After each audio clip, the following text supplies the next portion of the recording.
Hello, hello, hello. Good evening. Good evening. Come on in. Come on in. Come on in. It's book reading time. Come on in. The time has come. Come on in. Come on in. Honor students, come on in wherever you are. YouTube, Facebook, Twitch. Come on in. We got a book to get into. Child, y'all just don't understand how long I've been waiting for this book. But it has arrived. It has arrived. And I've been keeping it closed so I can read it live on my channel with those who happen to catch the live. So come on in, come on in. Make sure you hit the like button, like, share, and subscribe as you come on in. Child, this book got pictures and everything. Color pictures at that. Somebody used the color printer. They was like, you know what? We did not come to play.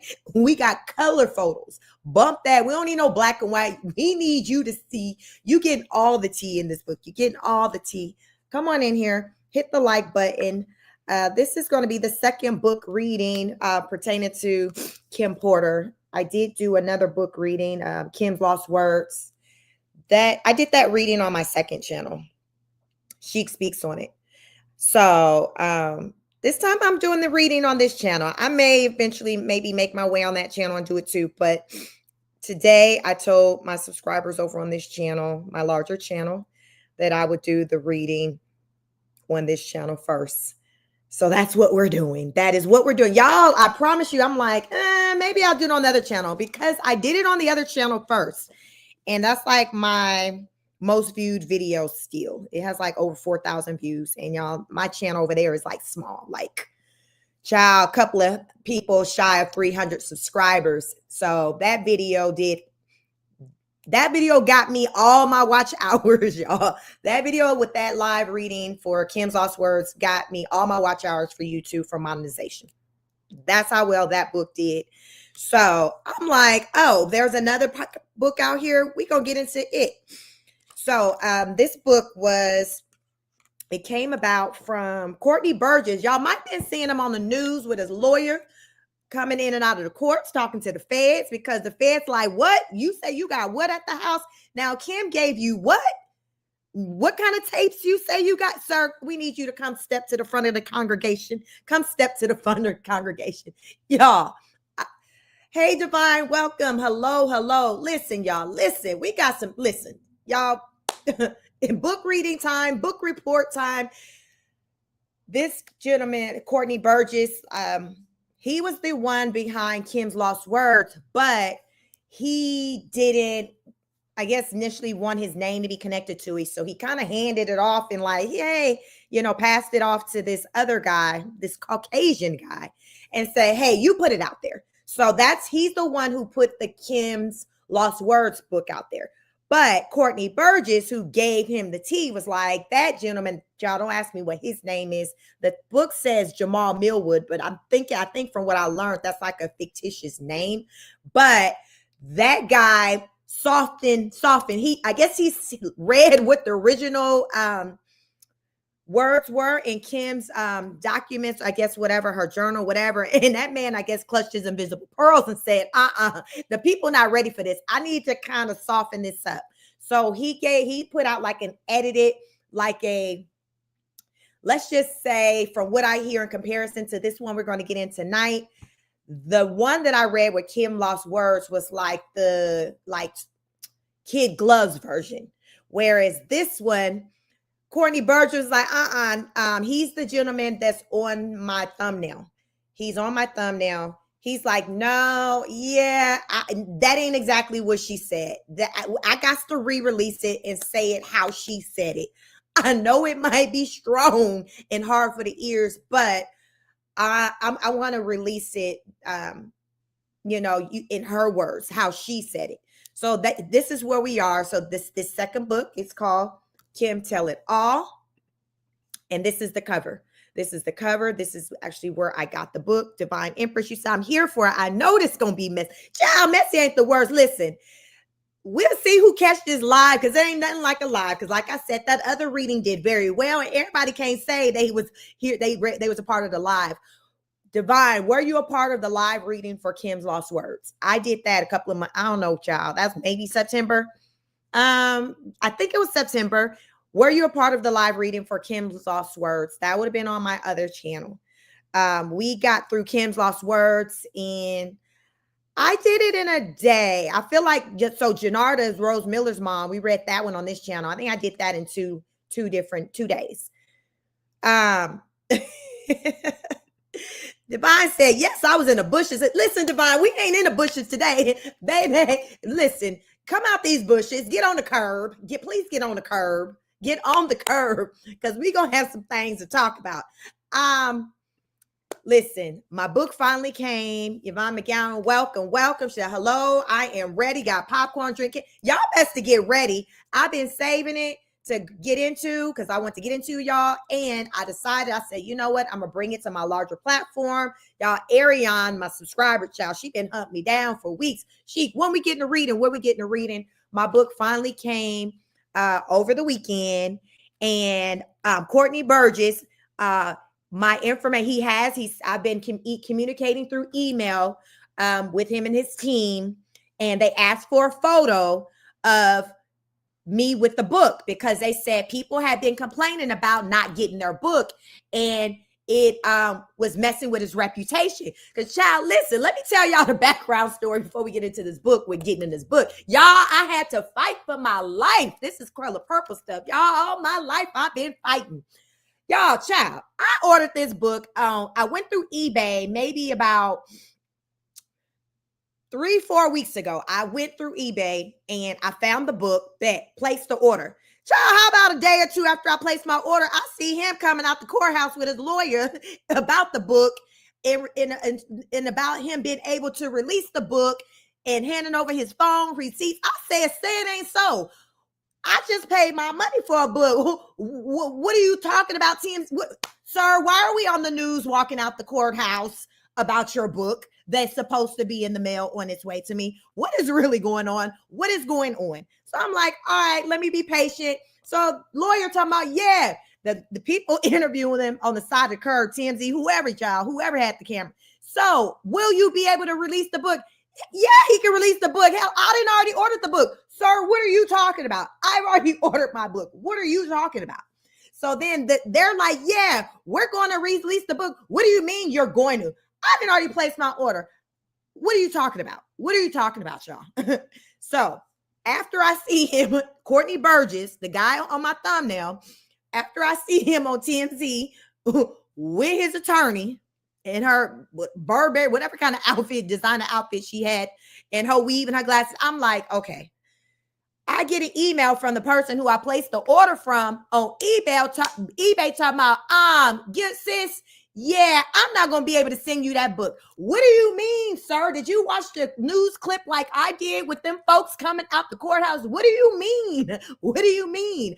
I done told these folks we going to be doing a live reading and I need that book. F what you heard. I need that book. He like, sis, listen, I can't get the book to send. You got to go to this person. Who do I got to go to? So that's this website. Y'all can see it on my screen. He gave me the link to go to this site. This is what I typed in. Jamal, I think it was jamal-millwood.com, some child, but this is it on my screen. So he was like, yo, you got to go there and get the book, sir. He was like, but you need to request a refund from me on eBay. You go on eBay and request a refund so you can get your money back. So I'm like, bruh. So I go ahead and do everything he said, make my way to the website that he provided, and then there I place an order. Place the order. My confirmation email comes to me and it shows that I didn't put my entire address in the email, my entire shipping address. Y'all, I didn't put it out. I said, Lord, I guess I got so happy because I'm like, I got to hurry up and get this book. I thought it was already coming. I ordered it like a week ago. Now you telling me basically I ain't getting it. So I'm like, oh my God. So I rushed to try to place the order. Yeah, Divine. Yeah, it's a lot. This is what I be doing for y'all. Y'all, this content creation ain't for the faint of hearts. This ain't for the faint of hearts. So I'm like, damn it. So it's the weekend. I'm like, I done put my wrong address in there. So the website ain't all that spiffy. It ain't much to the website. So it ain't no phone number, y'all, no email, nothing to where if you need to reach out to them folks about whatever, you can't reach out to nobody. So I'm like, Lord, how am I supposed to get these people my correct address? Because I need this book and they done got my money. Remember, at this point, I hadn't even gotten refunded yet for the eBay situation because I had just did it. So I'm like, Lord Jesus, I am not going to place no third order. The devil is a lie. Monday come, I get an email from the author, the team. Hey, mind you, it's a group of us on here. So I guess a lot of people got caught up with the whole email address because it was kind of like, y'all, the website ain't all that sophisticated when it comes to the address part. So I guess a lot of people kind of got caught up with the address situation. So they send out this group email with everybody on it talking about, y'all, we need y'all to, provide y'all email, y'all home address. Oh, also, you want a digital or a paperback? What do you mean digital paperback? Y'all, right now it's saying available in digital and paperback. At the time I placed the order, that wasn't there. It just said paperback. I don't remember. It wasn't no digital. I don't remember seeing no digital there. So we all responded like, sir, run me my book. Here's my address. I need that hard copy. somebody, because remember y'all that we was on a group email. Some fool talking about, listen, I need the damn one that you was holding in your damn hand. How about that? Give me that one. So we waiting. 2 weeks go by, no book. I go in my email, check it out. People like, yo, everybody talking. You got your book yet? You got your book? Everybody responding, no, I ain't got my book. No, I ain't got my book. I'm like, Lord Jesus. Folks like, oh my God, where's my book? Did we get hacked? Whatever. So then the Courtney Burgess team, because I don't know who's behind the email address, y'all, is called Tupac Shakur. So Tupac Shakur responds back, yes, that is the email address, Tupac Shakur. He responds saying, y'all, some of the books got sent out. We ran into a hiccup with the printing. Y'all who got y'all books, can y'all please respond to put the other people at ease? So, child, how about nobody responded saying they got the book? Everybody was just responding saying, I ain't got no book. I ain't got no book. Finally, maybe the day or so later, so somebody responded, I got a book. Then he came back and was like, okay. The books y'all gonna get y'all books next week. We ran out of copies. We gotta reprint them. You're gonna get them. They're gonna get sent out next week. So I'm like, okay. So then somebody in the group ended up getting a book like, yo, I got my book. So this is like a few days later. I got my book. Folks, like, as they're getting their book, they're responding. Ain't nobody posting no picture, nothing yet, like they wanted. But people responding saying, I got my book. Some fool, y'all, in one of the emails talking about, I got my book and it's a fake. I don't know who playing with me, but I'm not the one. Y'all, you need to send me my child. I think he didn't know what to expect from the book because it's not a really thick book. And because I had Kim Porter, the first book, Kim Lost Words, I already knew what it was like. That Kim's Lost Words were like, I think that book is 59 pages. This book is 43. So, child, he started going off in the email thinking that somebody was playing in his face and then he had gotten a fake book and he demanded he get his real book. Child, it is the real book. So people start slowly responding. I got my book. Finally, he responded and I said, I got my book. That guy who was going off responded all happy and stuff. So I guess he finally realized, sir, this is the real book. This ain't no Barnes and Noble's Oprah favorite books type list book. This ain't what that is, y'all. This is a legit paperback. It's legit paperback. So hilarious. So today I got an email from the Courtney Burgess team like, yo, can you send a picture of you with your book? So I sent them a screenshot of the short. Some of y'all might have seen the short. Y'all, I was happy with the shorts yesterday. So, and y'all, normally that's just not my thing. So I was like, I'm going to do a short because I normally don't do shorts, but child, I was wilding with the shorts pre-record. Y'all, I was doing the most. No lies. I'm like, we doing something different on this Sunday.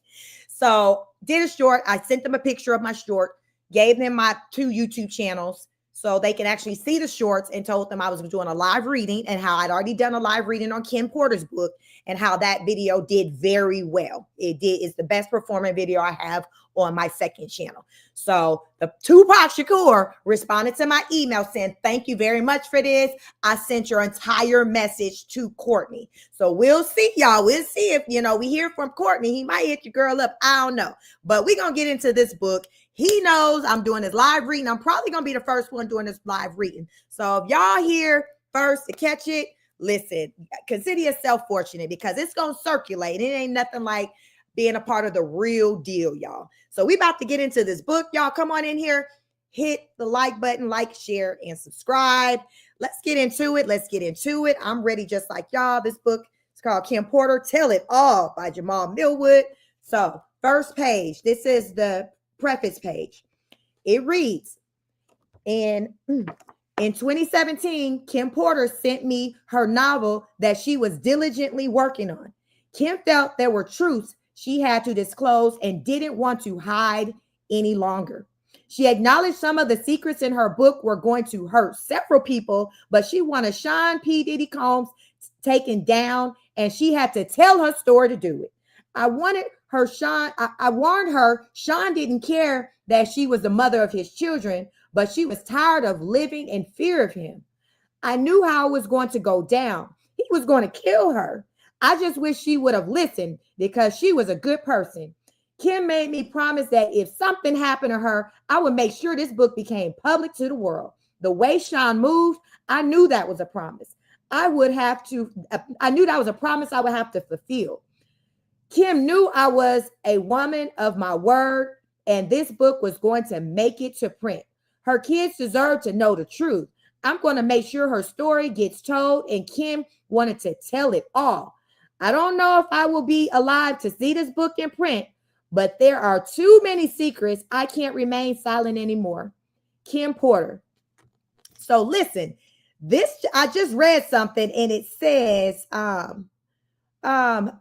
let me see. Something alluding to being a female. Let me see. Y'all catch that? Let me go back. Let me see. This person says, Kim knew I was a woman of my word. Who is this woman, y'all? Who is this woman? Recently, I was hearing, I don't know if it was Courtney Burgess, because y'all, he been all over different places doing interviews. Yvonne, what's the name of that last place he was at doing his last interview that I watched, that you shared with me? But it was coming out that some were speculating that, what's her name? Kimora Lee Simmons had a part with these lost words and this book coming out. But she, of course, ain't, allegedly, she don't want nobody to know that she was kind of behind it. But alleged Kimora Lee Simmons was kind of behind, getting this message out. I used to hear over the years that Kimora Lee Simmons knew about Kim planning to put a book out. I was hearing that. If y'all heard my live reading on the Kim's Lost Words, Kimora Lee was definitely all up in that book. Like it was, listen, Kimora Lee was in it. So that's why I'm wondering, a woman of my word, who is this talking? Because this isn't Courtney in this part right here. This is a woman. There was a woman who she was communicating this message here to. The question is who? Chapter 1, introduction. Soon after high school, I started landing modeling jobs. I couldn't believe it. It was all happening so fast. I met my husband, father of my oldest child, and one of my oldest friends in life, I'll be sure. It was a whirlwind romance. I was 19 when we married, and no, it didn't work out. Al is still one of my best friends to this day. Our son Quincy is such a talented and wonderful young man. At that time, I had no idea my relationship with Al was going to introduce me to the man that I would spend the better part of my adult life with. This man who I loved, cherished, and now fear and hate. And at that time, I had no idea my relationship with Al was going to introduce me. Let me see. Okay. I don't want to put the cart before the horse, but I will say, although I knew what was going on, I turned a blind eye to it like I did. Here, I have to tell the truth. Unfortunately, I knew everything was happening. I lied to myself, but I knew. He was so charming, a wolf in sheep's clothing, a devil, and I fell for it. This story must be told despite the fact it will hurt my children. I cannot hide it any longer. Sean Jones must be stopped. Sean Jones. I guess that's the middle name. Chapter 2, Humbled Beginnings. I was born to loving parents, Jake Porter and Sarah L. Porter, in the Peach State of Georgia. All through Columbus High School, where I graduated in 1988, I knew I was going to be famous. In the 10th grade, one of my best friends, Tina, said to me, "You won't make it here in Georgia." I knew if I really wanted to be famous, I would have to leave my hometown and my home, Georgia. That conversation was so important as I look back now. It changed my life. I met Al while I was working in the industry. He was so dope and charming, and I had such a crush on him. We were married before I knew it, and Quincy was on the way. But I was young, and it just felt like it wasn't going to last. It was just a little heated. It was a little heated between us after we separated, but we got past that quickly. He is just a super dope guy and an amazing father. Though we separated, we are forever bonded through Quincy. Thank you, Al. I will always love you. When I met Sean, he was cool. I didn't think much of him at the time. He was just another guy at the label. Uptown was huge, and we were all living our best life. But Sean continued to lay on the charm, and before I knew it, we were dating. As a young single mom at one of the hottest companies in the world, life couldn't get any better. Then it did. My boyfriend was getting even bigger. He and Clive would hang out a lot, but I didn't think anything of it. I mean, that was his boss, and he was doing things bigger than most men dare to even dream. Then it happened. I mean, okay, I was a little bit of a freak. I really enjoyed myself with my partner, and toys are one thing. But I never imagined having a man I was dating asking me to use a toy on him. The first time he said he just wanted to experiment, try something new. I was grossed out, but he kept begging. He said it would only be this one time, and he was just curious. I was only 20 at the time. I said, "What the hell? I hated it. He bled from it, and there was shit on it." I left him alone after that. Child, listen, she gave the man what he wanted. She gave the man what he wanted. Chapter 3, Second Chances. Sean kept reaching out, and I kept ignoring his calls. Eventually, in a few weeks, we ran into each other at an event. He came over and sat next to me. We were cordial. He flattered me by saying, you look so amazing." I replied with a simple, "Thanks, Sean." I tried to get up to leave, but he pulled my arm. As I turned to him, he looked deep into my eyes and said, "Look, what happened between us was weird, but I really care about you. Can we?" He paused, and I tried to use this as my attempt to escape. I pulled my hand back and said, "Sorry, Sean, I have to go. Please, I think I'm falling in love with you. Can we talk?" My breath was taken away. Did he say he loved me? It was so fast. I wasn't aware of this as his manipulation tactic. I wasn't aware of this as his manipulation tactic yet.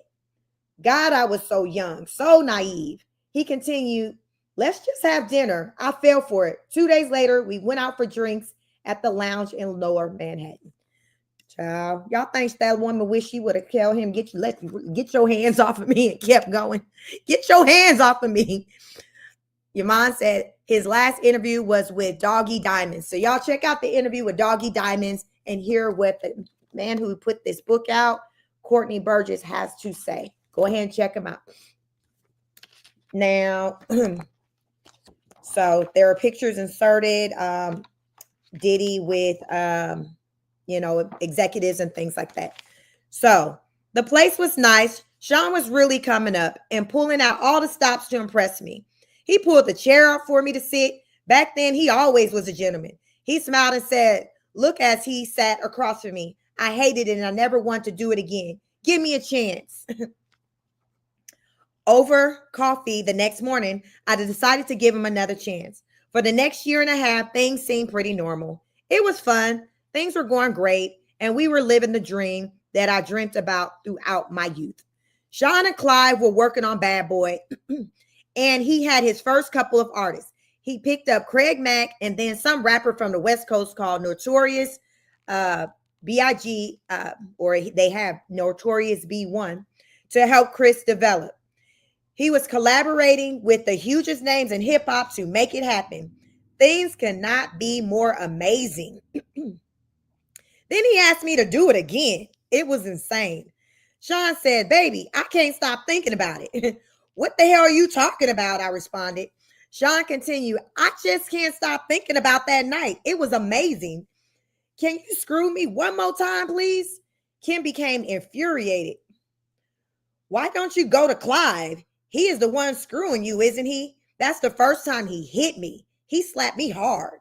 Before I could form my words, he began, "I'm sorry. I'm sorry." Holding my cheek where he hit me, I turned and ran off. That should have been it, but I guess I am a glutton for punishment. He sent flowers and a bunch of expensive gifts. Then we bumped into each other at another industry event. He sat down next to me. This was deja vu. Sean started, imagine running into you here. "Get the fuck away from me," she yelled. He became more serious as he said, "Look, baby, I'm sorry." I glared at him. "There is nothing you can ever say to me, nothing." After an awkward silence, he finished, "You know I love you. I love your son. He's my son. I don't know how to fix this, but I'll do anything. I'm sorry." Shit, he can be so sweet. Here we go with the love. This time it's not falling for it. He was great with Quincy, and to be honest, despite everything, I missed him. And he stood to walk away. I remember hearing myself say, "Call me later." What the fuck is wrong with me? Girl, child, we had a couple of opportunities to get this monster out of our life. Lord Jesus, y'all, welcome, y'all. Hey, Tanae, what's up, y'all? What's up? What's up? Shelly, what's up? What's up? Welcome in. Divine, you said they say the same things that'll make you laugh or the same things that'll make you cry. It's sad all she endured and how much trauma she brought on herself at the same time. Yes. Yes to all of that. It's very sad. Low self-esteem, all of that. Y'all, self-esteem doesn't have anything to do with looks. Some of the most beautiful people, or the people you deem to be beautiful and successful, have the lowest self-esteem. Self-esteem is in the mud, in the ground. And you have some people who prey on beautiful people. They want to make sure that you don't ever, they want to kind of keep you low so you don't recognize that you may be better than them or better than you may deserve more. So you got to be mindful, cautious of that, because people will play with you. Chapter 4, forgiveness. Sean arrived with flowers in hand. He wanted to see Quincy. He was so good with him, and Quincy ran over to hug him. I felt my heart melting.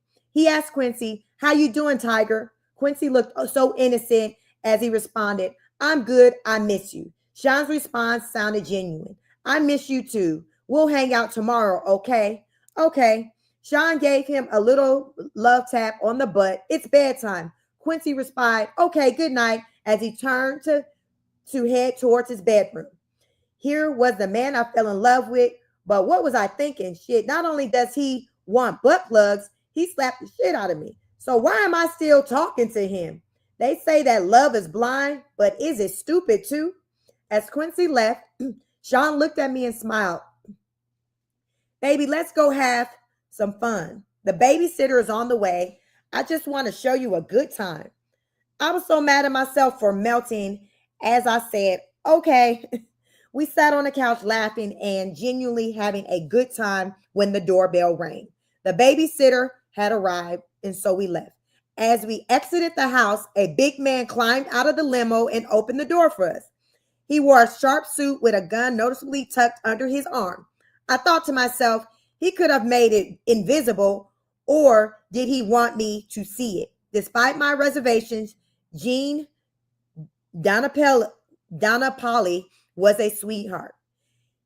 So Gene Deal, I guess his real name is Dinapoli, was a sweetheart. He was very courteous and polite as he tipped his head and said, "Good evening, ma'am." So if you all hear the name Gene Deal across the internet saying he used to be a bodyguard for Diddy, that's who she's talking about. Gene drew a smile out of me as I responded, "Hello, Gene."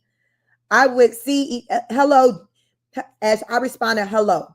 Gene and I would see each other a lot after this day. Chapter 5, Sean Niels. The year passes, and thankfully, we didn't have many bad arguments. Although Sean was strangely getting into voodoo, he would put curses on people, and I wasn't sure how to respond to that craziness.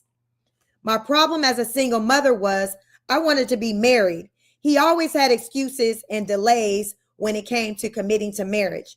His label was blowing up, Biggie dropped, and it was just about over. He also signed Mary J. Blige, and of course, when I found out he slept with her, we fought. He claimed it was a mistake, and my stupid ass took him back again. Sean asked me for a threesome with her. At first, I was mad, but Mary was beautiful. It was our first threesome, and I loved it. Mary was sexy. I would not be doing this a lot, but it was so hot. I was young and exploring my sexuality was enticing. Over the years, we brought some other women into our bedroom periodically, and we were happy. This is until one day I came home to a situation that went from awkward to a nightmare. Quincy was with the babysitter, and Sean was sitting with Al at the dinner table. I had a child with Al, and Sean was the father in Quincy's life. The awkwardness of all of us being together had dissolved a long time ago, but it was still weird that they were here in my home together alone. I sat down and we had drinks. It was fun. The conversation was cool until it wasn't. I was a little loose after a couple of drinks. I remember him saying, "It's still weird seeing you with my friend, but you're happy, so I'm happy for you guys." Sean responded, "Thanks, man. Me and you, we've shared so much." Al replied coolly, "Word." The conversation took an odd and awkward turn when Sean says, "We all been together sexually, but not together." I was shocked for a moment. As quietness lingered in the room, I asked, "What do you mean by that, all together?" Al shifted uncomfortably, but Sean didn't hesitate. "You know how we sometimes invite other people into our bed?" I couldn't believe it. "Oh, hell no. Sean, this is my son's father. Al, say something." What Al said was mind-boggling. "I don't know. It could be kind of hot. I miss you in that way." Although I couldn't believe Sean would do this, the truth was I still cared about Al, and this could be very hot. I just didn't want it messing up my relationship. And if things became awkward, how would it affect Quincy? So I asked, "Are you both sure?" I imagined both of them inside of me. I knew this would be awkward sexually. There would be some bumping of the genitals. But what happened next, I couldn't have imagined in my wildest dreams. Al dropped to his knees, unbuckled Sean's pants, and began fellatio. I couldn't believe it. I stood there in shock. But when Sean pushed him down and returned the favor, I ran out the room. This was too much. I couldn't. Sean called out to me, "Oh, come on, Kimmy." They didn't chase after me. They were so wrapped up in each other, I couldn't get the image out of my mind. I couldn't be with Sean for a while. But that wouldn't be the last time I saw Sean in a compromising position. Not by a long shot. One day I found the vault where he kept all his encounters with men. Yes, he kept record of it, but that's for the later. Child, Lord Jesus. Let me see. Hey, what's up, Laura? You said 2 men and a woman, 2 men want each other. Yeah, they listen. She was just like the bonus. Clearly, they didn't need her because when she ran out, they like, all right, then lock the door behind you. Lock the door behind you. Hey, what's up, chosen one? That's good evening, everyone. She's good evening, Sheik Maj Chats. Welcome. Laura said, money must make some tolerate a lot. Oh, yeah, money make people do some things, some strange things for some change. The book got just Diddy, just just hugging on men and stuff like that. So check, if y'all want to see pictures and things like that, that's the book. That's the book on the screen. So chapter 6, going back to Cali.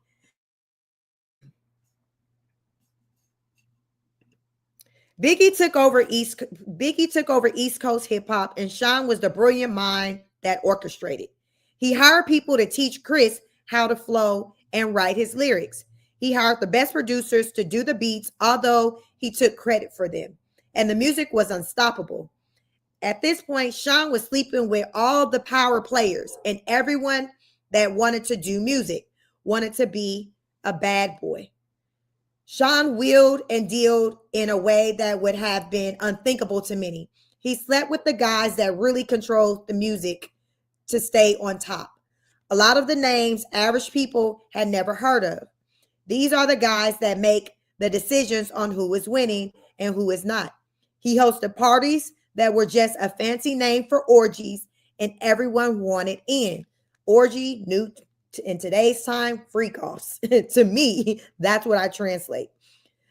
When I met Tupac, Sean and I had an open relationship. And yes, I slept with Pac. Shit, he was sexy. Sean didn't mind. Well, not until he tried to get Pac to join both of us. Pac was not good with that. This is where the relationship between them became strained. Tupac wasn't going to accept Sean's advances. Pac wasn't gay, and he was pissed about the advances. We were all in Sean's house. I was drinking, they were smoking, and everyone was just relaxing. Sean came in on what I am sure he would call a smooth approach. My baby is bad, isn't she? Pac threw me a sly smile. Hell yeah, I felt myself blush. Sean was now in full swing. You think you hit it better than me? I couldn't believe he disrespected me that way. I was not playing with my response. Sean, what the F? Pac came to my defense. Damn, bro, you ain't got to do a sister like that. You ain't got to do a sister that way. Tupac appeared upset behind Sean's words. Sean went in for the kill regardless. I think my D is bigger than yours. I bet I can make her come faster than you. What's up? Pac was appalled. What the F are you talking about, nigga? I ain't trying to run no effing train. Sean continued. What, you scared? What are you scared of? Let's see who F's better. Let her be the judge. Yes, at this point, we have been inviting others into our bed for a while, but I am not used to and will not stand for disrespect. I wasn't the only one upset. Pac shouted, nigga, you talking about pulling your effing D out? Sean was undaunted. What, you scared? Tupac simply left. Things were contentious since then. When they did bump into each other, the tension was palpable. It felt like blows could be thrown at any minute. Months passed with only the tension between them. It was uncomfortable, but nothing life or death. Then one day while we were at the studio, it happened. I walked into Sean's office and he was having the conversation. Sean sat across from Jimmy Henchman. Pac don't leave that effing studio alive. I don't think I was supposed to hear it. I continued as if I didn't. Hey, Sean, good morning. Jimmy. Hey, Sean, good morning, Jimmy. They didn't seem to think I heard anything. I'm ordering breakfast. Smiling, Sean replied, let me get eggs, sunny side up with grits and an orange juice. I could see he was hungover. Good. I didn't want him knowing I knew anything. If he just put a hit on Pac, knowing something could be dangerous. Jimmy, apparently not hungry, said, nothing for me. As he stood up to exit the room, he said to Sean, let's make that happen. Then nodded to me and said, Kim, always a pleasure. With a wink to me and a nod to Sean, he turned and walked out. Jimmy was part of our intimate circle. I went on as if nothing was happening. I'll make the call now, I smiled as I left, hoping I wasn't white as a sheet. Let me see. Chosen One said, Diddy nasty, not of all of his encounters with men. He put the little black book out of business. Yes, Devon said he's such a predator, always trying to manipulate people, always Jojen said Diddy was a calculated freak. He wasn't interested in who D was bigger. He wanted to size Pac up for himself. Yes, yes, and yes, child. Yes, he was trying to see something. He was trying to see something. So the book has pictures of Diddy with Snoop Dogg and members of New Edition. I wasn't in the studio. I wasn't in the studio the night Pac survived being shot. Thank God. From what I understand, Sean and Chris saw Pac at the studio after he'd been shot and did nothing. The way God works, after being shot, Pac made it to the elevator and tried to escape, but it stopped at the floor Sean and Chris were on. When the doors opened, they saw him lying on the elevator floor, riddled with bullets. The fact that they didn't call an ambulance, although they saw Pac lying there, swimming in a pool of his own blood, would be all the evidence Pac ever needed. He, of course, assumed they placed the hit. Tupac is a soldier. This is not something that will be unanswered. Tupac didn't do well. He lost a lung, but he survived. This is how the infamous East Coast, West Coast beef came to be. It was orchestrated. Sean Puffy Combs was the orchestrator. At this point, I knew I had to get away from him, but I was scared. Is he going to take my life if I try to escape? One February evening, I thought I found my opportunity at dinner after an event. We were at a ritzy restaurant in a private booth. It was an exclusive setup. We were alone, but we were in public. Perfect. Sean was on the phone talking to an unknown listener as he sat down. His words on that call will be etched into my mind forever.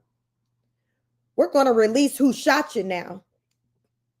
He waited for a response, then went on to say, of course they're going to think B.I.G. was talking about Pac. That's the whole effing point. Nobody would give a F about a diss track against LL effing Cool J. Do you know how much money we'll make with this kind of rap beef? Niggas battling after someone really got shot? This may be the best time for this conversation. Sean was finishing up. We drop that shit tomorrow. He listened into the phone, then responded, there's going to be blood in the streets. Niggas miss Pac's alive. Let's capitalize on that each. When he responds, it's just going to mean more money. He turned around and looked at me. Spoke back into the phone. I'll call you back. Then hung up and spoke to me. What's wrong? I tried my best to give a fake smile at what I heard. After all, me and Pac were intimate. I responded, nothing. Sean wasn't fooled. Are you sure? His demeanor was threatening, but I responded as cool as I could muster to his intimidating stare. Yeah, of course. He took my hand, saying, that's wonderful. He began to squeeze my hand until it hurt as he continued, because seeing you walk in the office while I was talking about killing that mother effer and you not saying shit to me had me just a little concerned. His grip was starting to hurt badly. You're hurting me. As he continued, he squeezed tighter. Your pretending you didn't hear anything was a sign of your loyalty to me, not something I should be concerned with, right? I had no choice but to give him the answer he wanted. I knew I was trapped when I responded, of course I'm loyal to you. He let me go as he responded, good. And remember, I'm the big D. I snatched my hand back in pain. He smiled and said, let's start off with a good wine. He snapped his fingers and his favorite wine was poured for him. They knew what Sean wanted and what he wanted, he got. I'm trapped. Now isn't the time for me to launch my escape plan. I have to be strategic. It's going to be hard to leave the glamour, the glitz, the lifestyle. I mean, this man just snapped his fingers in one of the most exclusive restaurants in New York City, and they poured his drink of choice. The bottle of wine is $800, and this is in 1994. The list to get in the place is 6 months long if you are somebody. Mayor Giuliani has a table here tonight. Also, if I got up and walked out, I would be safe, but what about tomorrow? I had to think. He sipped his wine and smiled. You're not drinking? He pointed at my glass, and of course, a waiter filled it. They knew what I liked as well. Sean has a bad temper. He yells sometimes, and okay, he's roughed me up once or twice, but he never punched me, he never bruised me, and he never hit Quincy. I would not have stood for that. He never laid a hand on my son. At that time, I never thought of him touching Quincy in any way. Then the significance of what he said hit me. Is he mad at Tupac over me? I'm the big D? Oh my God. The last time he put his hands on me, it was because I enjoyed Jamie Foxx too much. Shit, he enjoyed Jamie Foxx too. He gets so insanely jealous. It's not fair. He wants to bring other men into the bedroom, but gets jealous when he does. Damn, you're quiet tonight, he said, snapping me back into the present. I asked a question that was running in my mind since I walked into the office. What does Chris think of this? He looked at me coolly and said, his fat ass better just keep doing music. A third guest was escorted over by security. Sean motioned for him to sit. A waiter walked over to Sean Carter and asked, would you like something? Carter responded, no, thank you, then said hello to me with a smile. Smiling, I replied, hey, Carter, and took a sip of my drink. The Seans may share a bed together from time to time, but thankfully, I was never asked to join. Carter went on to speak to Sean. I thought we were meeting in private. Sean replied with a nonchalant shrug. I had to discuss something with her. It's fine. Go ahead. He wielded this kind of a power. Carter shifted uncomfortably in his chair before continuing. It's true. Chris and Pac were about to start their own label. Sean slammed his fist against the table, shouting, doesn't anyone have any effing loyalty? Carter, well, that's not happening right now. That's not happening now, right? Sean peered at Carter with distrust. Why the F are you so eager to share this with me? Chris is your man. F, he brought you on and you're stabbing him in the back. Carter responded with indignity. First, I'm tired of being the nigga's son. I need to come out from under his damn shadow. Sean smiled slightly. Okay, I respect that. Carter kept going. On top of that, that nigga is making that move and it should have been with me. Sean looked at Carter blankly. Pac put Chris on. You know this. What's this really all about? Carter, don't effing try to play me. The Jay-Z of today wasn't born yesterday. This young Sean Carter was in over his head. Corner, he had to spill it out. I want his spot. Ambition, now this is a man I can work with. Sean made a grandiose gesture towards Carter. Waiter, get this mother effer what he wants. Carter smiled, thank you. Sean responded, honestly and ambition, we're going to make a lot of bread together. Carter ordered a drink and he stated again, guess he won't be leaving with that nigga to do their own label now. Sean responded with his normal air of arrogance. Why don't you let me worry about that? I took this as my cue to escape. I told Sean I'm going to go ahead and get back to Quincy.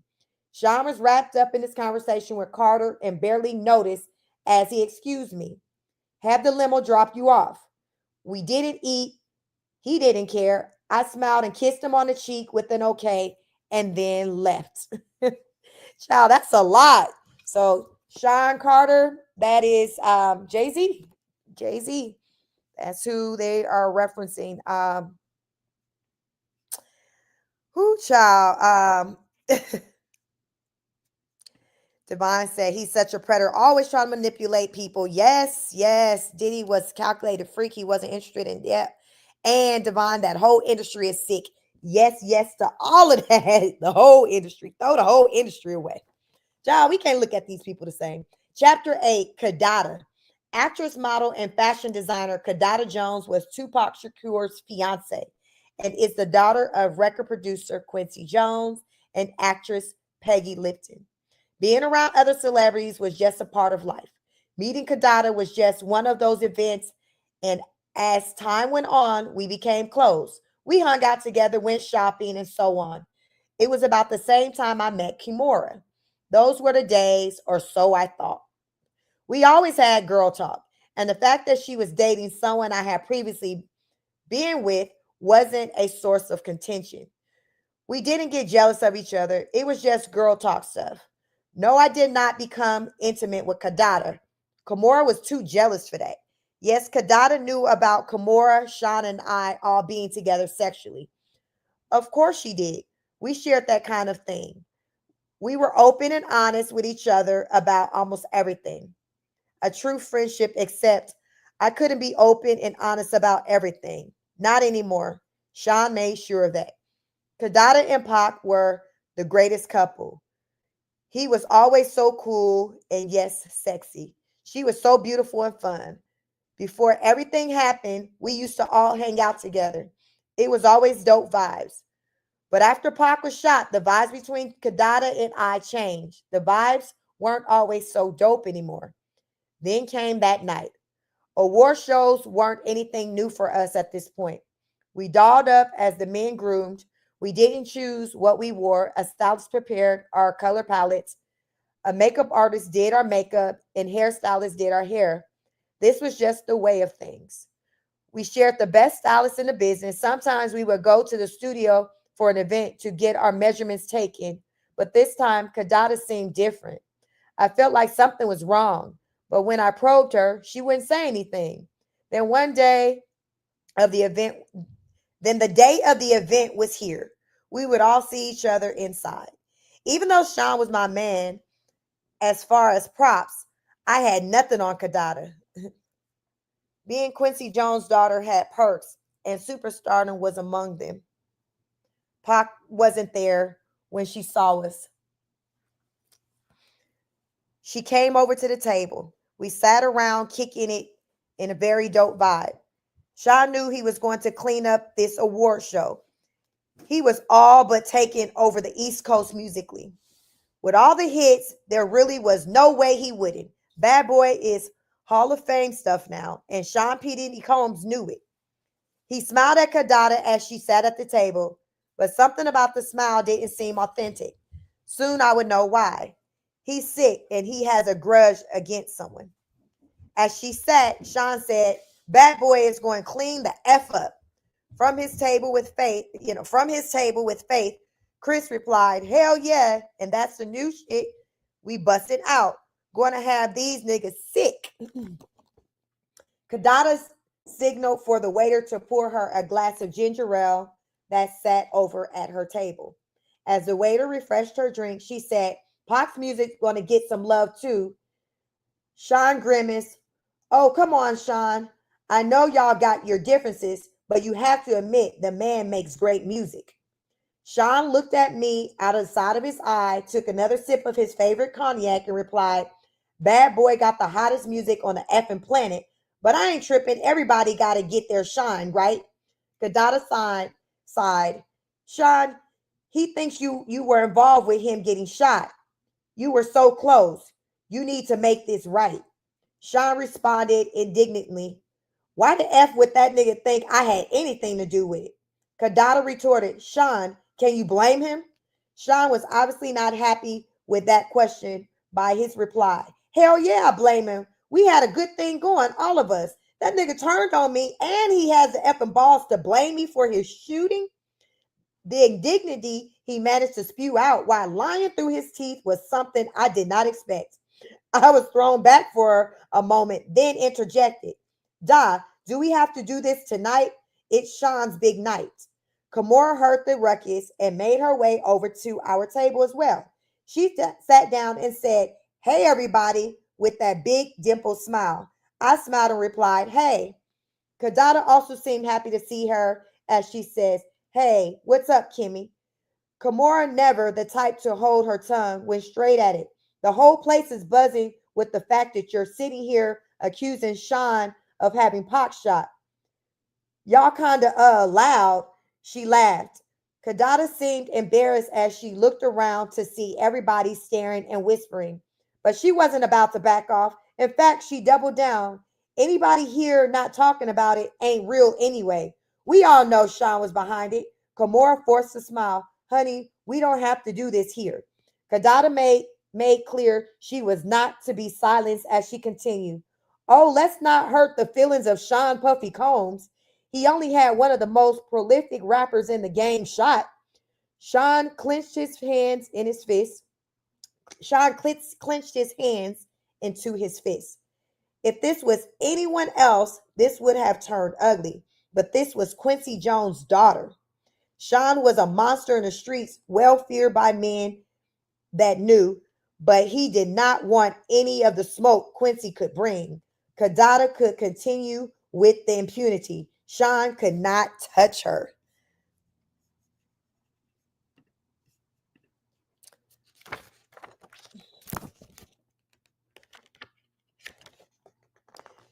Christopher and Mary both wanted to defend the super producer that made them famous. Both started to stand and make their way over to the table, but Sean signaled them off with a firm motion of his hand. They remained in their seats, watching helplessly. Kadada seemed to be on full rampage. You're not safe in the street, Sean. You think you're untouchable. Kimora seemed almost red in the face when she grabbed Kadada by the hand, saying, I gotta go to the restroom. Kadada, not willing to stop, snatched her hand away, yelling, Let go of me. Kimora needed her to get a grip and said sternly, as a parent speaking to a child mid tantrum, Da. Kadada turned to her and yelled, What? Kimora nodded towards the crowded room, and Kadada looked around. Here she deflated slightly. Kimora, now in control, spoke firm but softly. Let's go powder our nose. Kadada nodded with a grimace and gave a sharp look back at Sean as she walked away. As the tension slowly melted away, I asked Sean, You okay? Sean didn't reply at first. He looked around, saw that no one was really paying attention now that the ruckus had died down, and stood to get the pitcher of ginger ale from Kadada's table.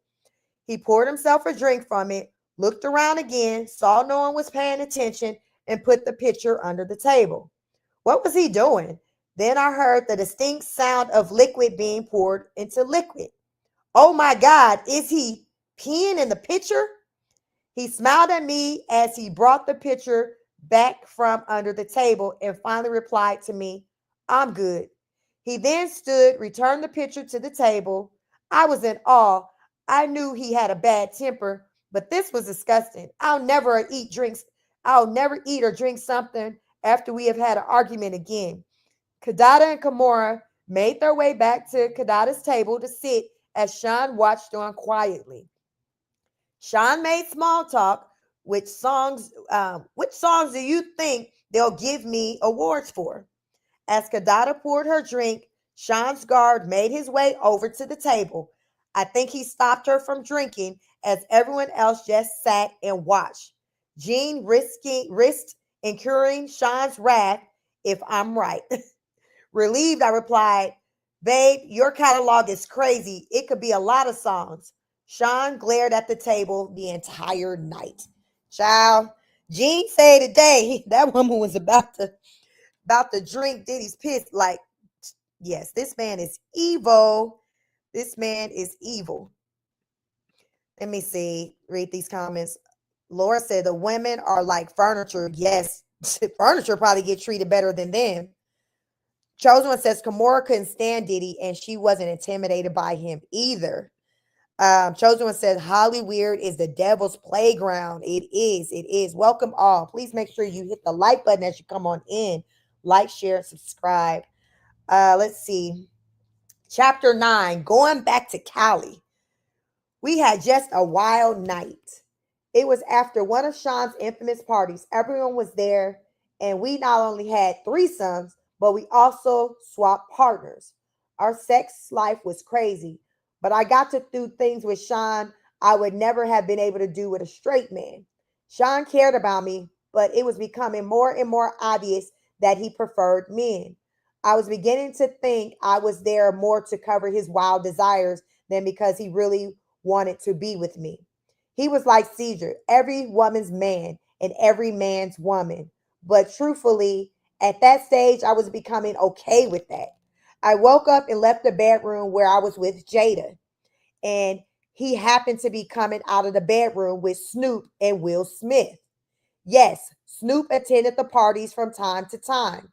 I could see him and Will kind of snuggled on the bed. I was grateful I wasn't asked to join in that room. I didn't really like Snoop. Sean smiled when he saw me. Good morning.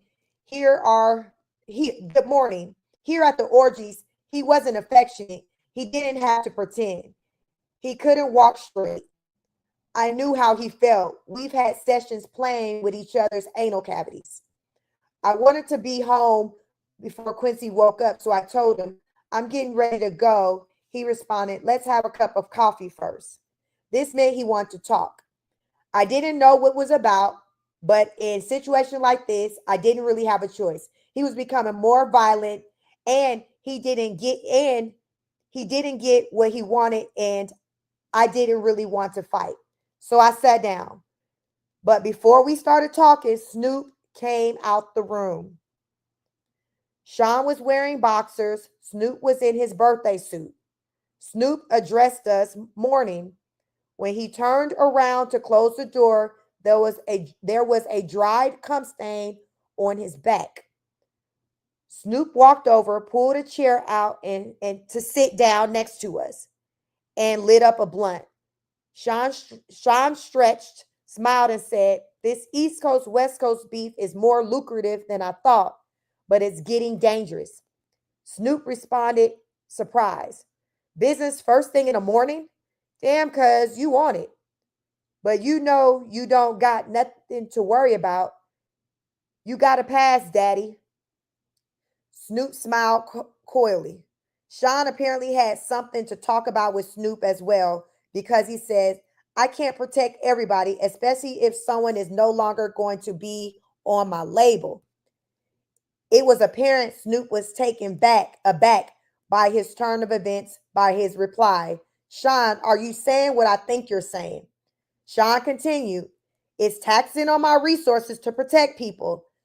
Someone that isn't 100% on my team can't get 100% of my protection. Lord, Snoop have entered the chat. Welcome, Lami. Lord, Lord, Lord, Lord, Lord. Child, what the hell is going on here? What did Sean want from me? This morning is turning out to be way more than I expected, and I have to go. Quincy will be looking for me. Meanwhile, Snoop apparently wanted clarity. So to be clear, if something happened, Snoop made quotation marks with his fingers to one of your artists that was leaving your label anyway, it would be considered he makes another set of quotation marks out of your control. Is that what you're saying? Wait a minute. Can they be talking about Chris? Is Sean saying he won't protect Chris? At this point, I was too young, too naive, too hungover to understand that this was not a lack of protection. This was a hit. Where did this come from this morning? But an older, wiser me understands now what I did not comprehend all those years ago. Sean was just getting to the real reason that he had Snoop there. The world was about to lose Big. Snoop laughed. You a cold mother effer. Sean said, why the F should I protect someone that isn't going to stick around? I made him. That nigga should be worshiping the ground I effing walk on. I was thinking, Sean's ego is rearing its ugly head. I wanted to get out of here, but instincts told me I need to tread carefully. So my next move had to be calculated. I don't really want any part of this, not even implicitly, but I was just dragged into the middle of it. If what was happening here ever comes out, will I be held as an accomplice? But even as those thoughts crossed my mind, I couldn't pretend this was okay. So I says, but Sean, he hasn't left yet. They're just rumors. Are you going to let him die because of some rumors? Sean glared at me, the anger in his voice obviously stemming from hurt as he says, I know when I'm being betrayed. I am not killing anyone, but I am not protecting somebody that doesn't have my back 150%. F that. This was railing out of control. My mind began to race. Is there a way to get through to him? Maybe I could use the finance route. Sean, he's bringing so much money. He's bringing in so much money. You put so much money into cultivating him. Are you going to throw away all that money? That's when he revealed how that's revealed how thought out this meeting was. If he leaves, he takes all the money I invested into creating him, Sean sighs. But if he can't protect himself and something terrible does happen, then the money I would make off of his death will blow away all the money we made so far. I was perplexed. Sean, he continued, he's worth more to me dead than alive. Sean Combs is a calculated monster. Snoop chimes in. I get that, fam. A lot of people out there want BIG dead too. Without your protection, he doesn't stand a chance in Cali. Whoo, child. He don't stand a chance in Cali. So, from according to this book, Snoop Dogg had his head. He was very much aware of what was going to be happening with Biggie. Chosen One says Diddy definitely used this image of the ladies' man as a front for his real life desires men. Lami said. Chosen One says Kimura has the keys to it all. Yes, Lami says, OMG. Yes, this is a lot, y'all. I wasn't even ready for this, y'all. So, yeah. So, Chris is going to die. This is crazy. I dare not say anything else about it. Sean smiles and stands to walk over to a safe behind a picture. There he pulls out a bag marked with Snoop's name. He turns to Snoop and says, that's why you're worth your weight in gold. You understand me? Here's a little something for you to take care of my people. Snoop smiled. Sean, I love you, baby. You know I got your back. Your problems are my problems. I'll make sure to have my people take care of your people. I need to get out of here. This is crazy. I attempted to leave again. Sean, I want to get to Quincy before he wakes up. Sean looked at me, responding, it's getting late. Give him a kiss from me. I'm going to get out of here. Thank God. Snoop always with something to say. I love to meet the little tyke sometime. Not a chance in hell. Not a chance in hell. Something about this guy creeps me out. I forced a smile. That would be great. I made my exit. Chapter 10, The Lies to Tell. TNT said, oh my, y'all, it's a lot. It is a lot. Chosen One said, Kim speaks from the grave. Lami says, this psychic Sloan Bella says Snoop Dogg is going down. She said she sees him slamming his face on the ground. Lord, not slamming the face on the ground. All right, chapter 10, The Lies You Tell. At this point, the relationship between Sean and I have been off and on for quite a while, and we were off at this point. He had put his hands on me again, this time for something that didn't even happen. It was all in his head. When the phone rang, I picked it up anyway. Hi, Sean. Sean sounded trepidatious as he said, we've been broken up for a while this time. Yeah, he continued. I don't want anyone to know about he paused to search for the right word. Proclivities, I replied. So you don't want people to know about you being gay? He exploded. See, that's why I F and lose control on you.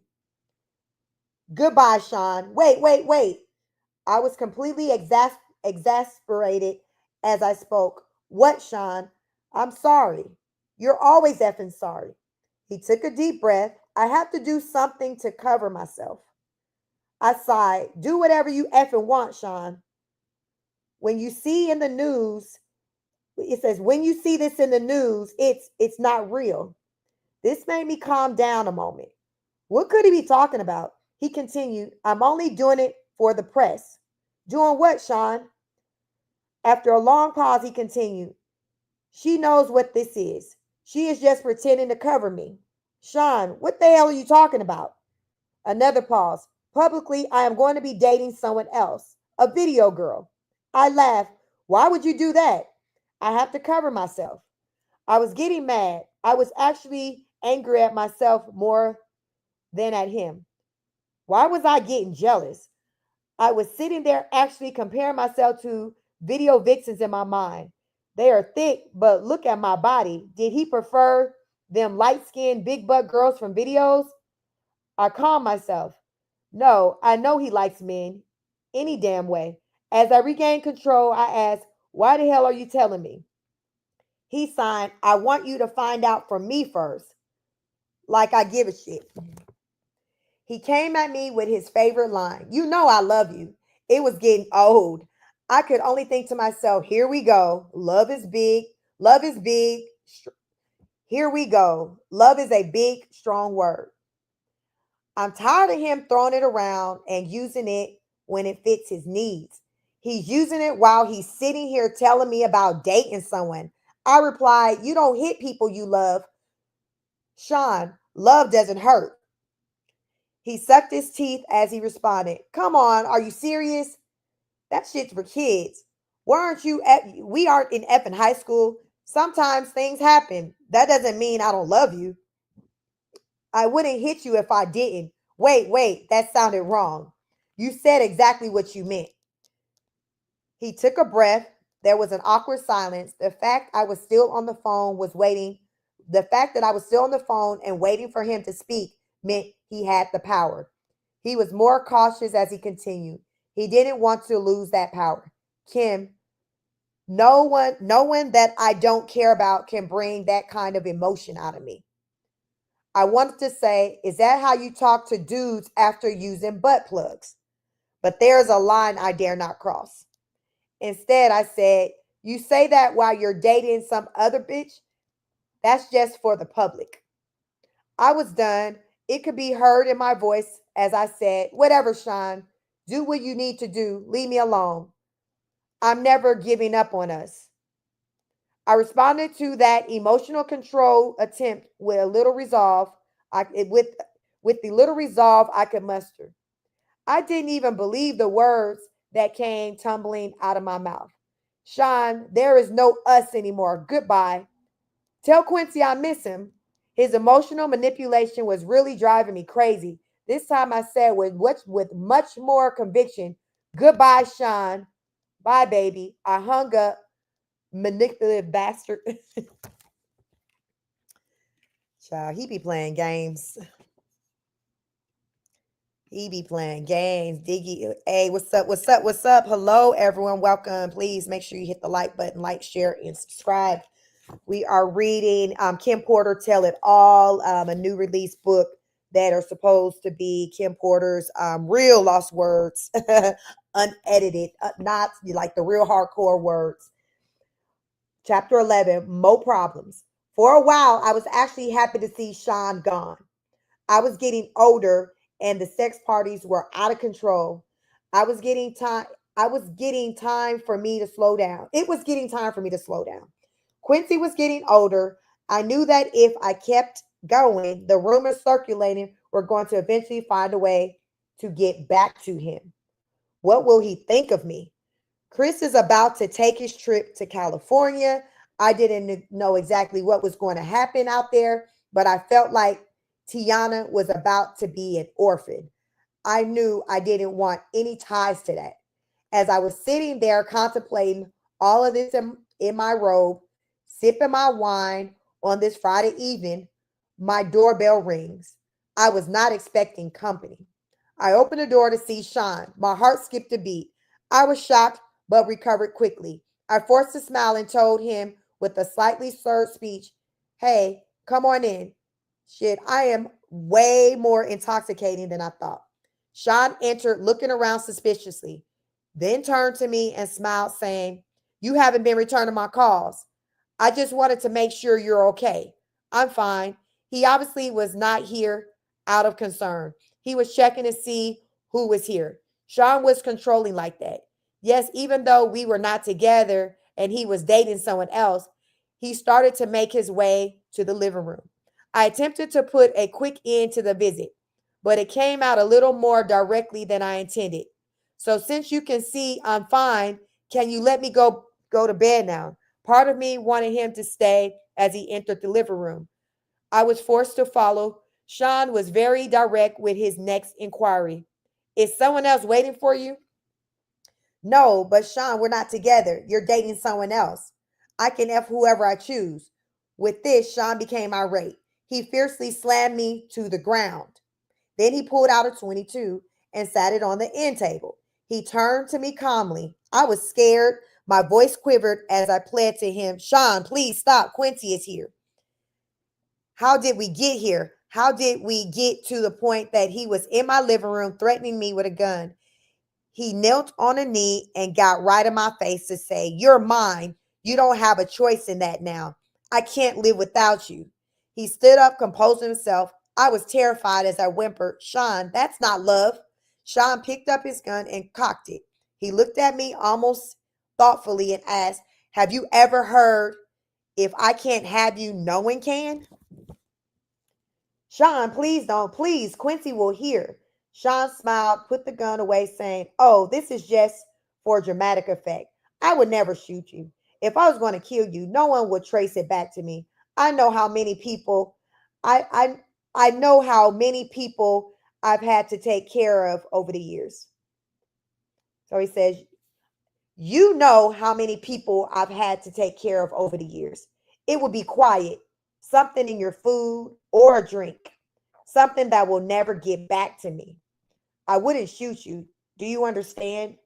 I could only nod, tears flowing down my cheeks. He looked at me thoughtfully as he reached down to help me up. I could do nothing but agree. He's a terrifying monster. Now he wanted to smooth it over, and I had to go along with it. What else could I do? Listen, baby, I don't ever want to hurt you. You know I really love you, or I would have moved on.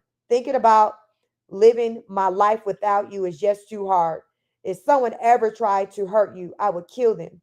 My back hurt from where it hit on the table when he shoved me. All I could do as he helped me up was nod that I understood through my streaming tears, which he wiped. He looked towards Quincy's room. Let me say goodnight. No, Sean, please. Thinking quickly, he has to be getting up in the morning. Sean looked at me with an unreadable look. He was studying me. Okay, I'm going to go. Shakily, I walked him to the front door. This is over, thank God. He kissed me. I didn't want him touching me, but I couldn't refuse. Kiss Quincy for me. I tried to keep my composure as I replied, sure, Sean. He opened the door to leave. The bodyguard that was waiting outside escorted him to the car. This was far worse than I realized. Why would he need a bodyguard at my front door? How was he anticipating this to go? After I shut the door, I had another drink. For tonight, the nightmare was over. I sipped on my wine and cried. The next few days, he sent dozens of flowers. He bought Quincy expensive toys. He didn't want me.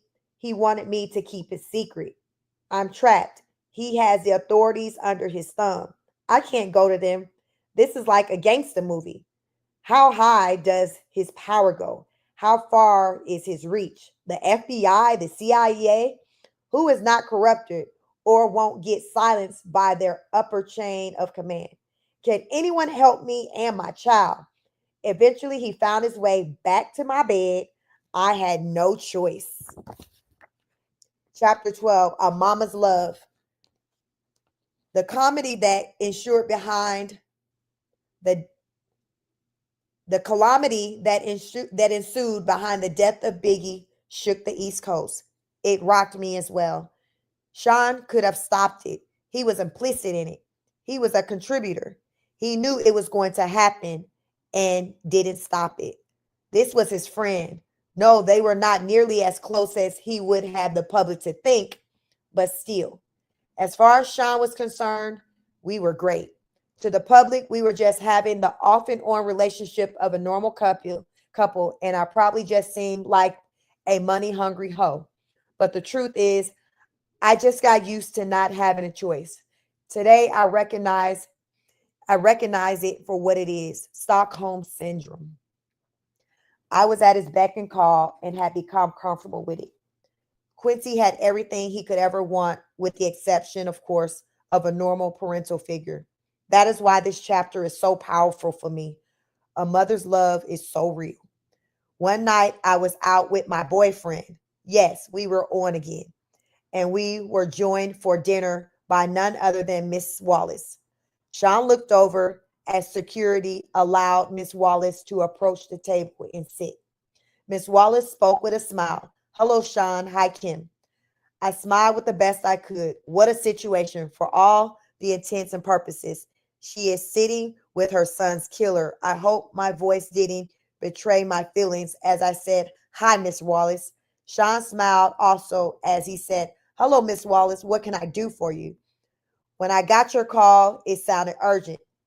He was able to appear as if he was smiling warmly. This was the creepiest situation of my entire life. She looked at Sean with pleading eyes.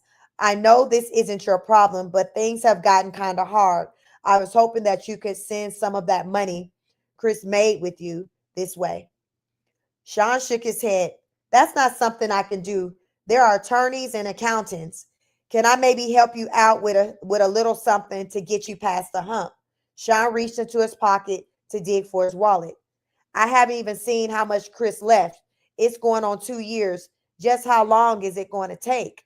Sean sighed and he said, These things are difficult, Miss Wallace. I don't know. The attorneys don't make this easy. Miss Wallace pushed further. I don't understand what's so difficult. He worked for you. He made his money. Where is it? Sean shook his head as if saddened by what he was saying as he continued.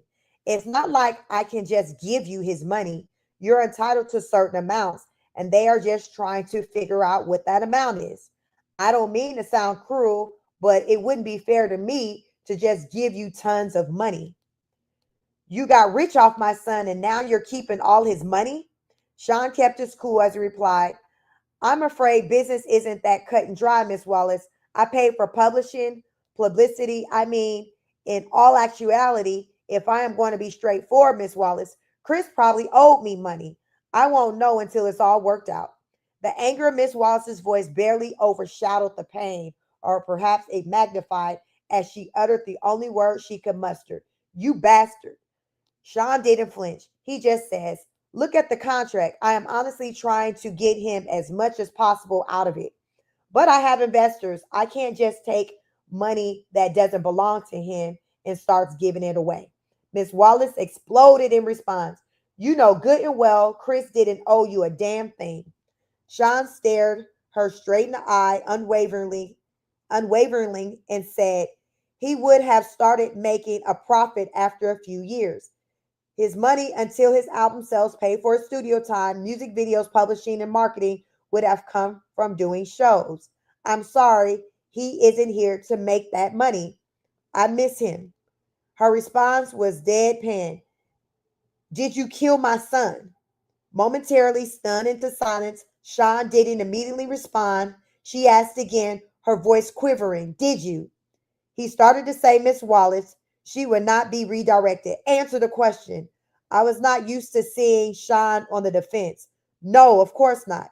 She looked at him with spite, the anger in her voice enough to send shivers up my spine as she replied with a menace only a mother can. I don't believe you, Sean. Sean looked at her with a sadness that I knew in my soul to be fake. Although looking at him without context, anyone would believe him.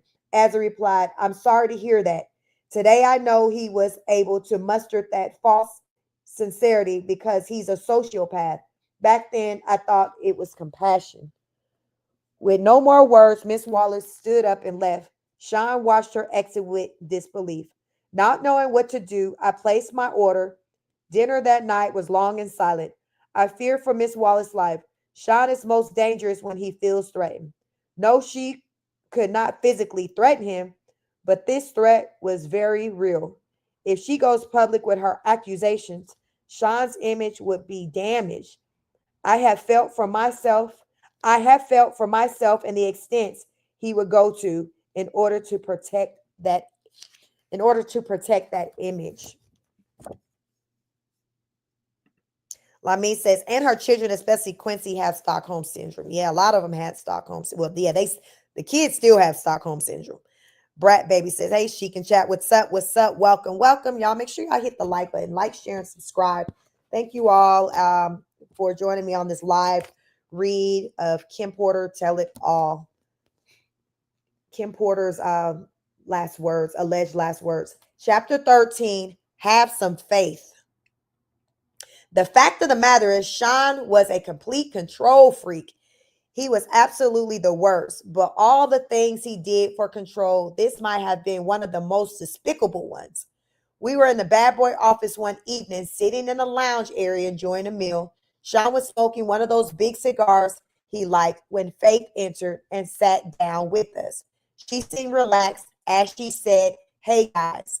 I smiled. I never had any bad vibe from the marvelous Faith Evans.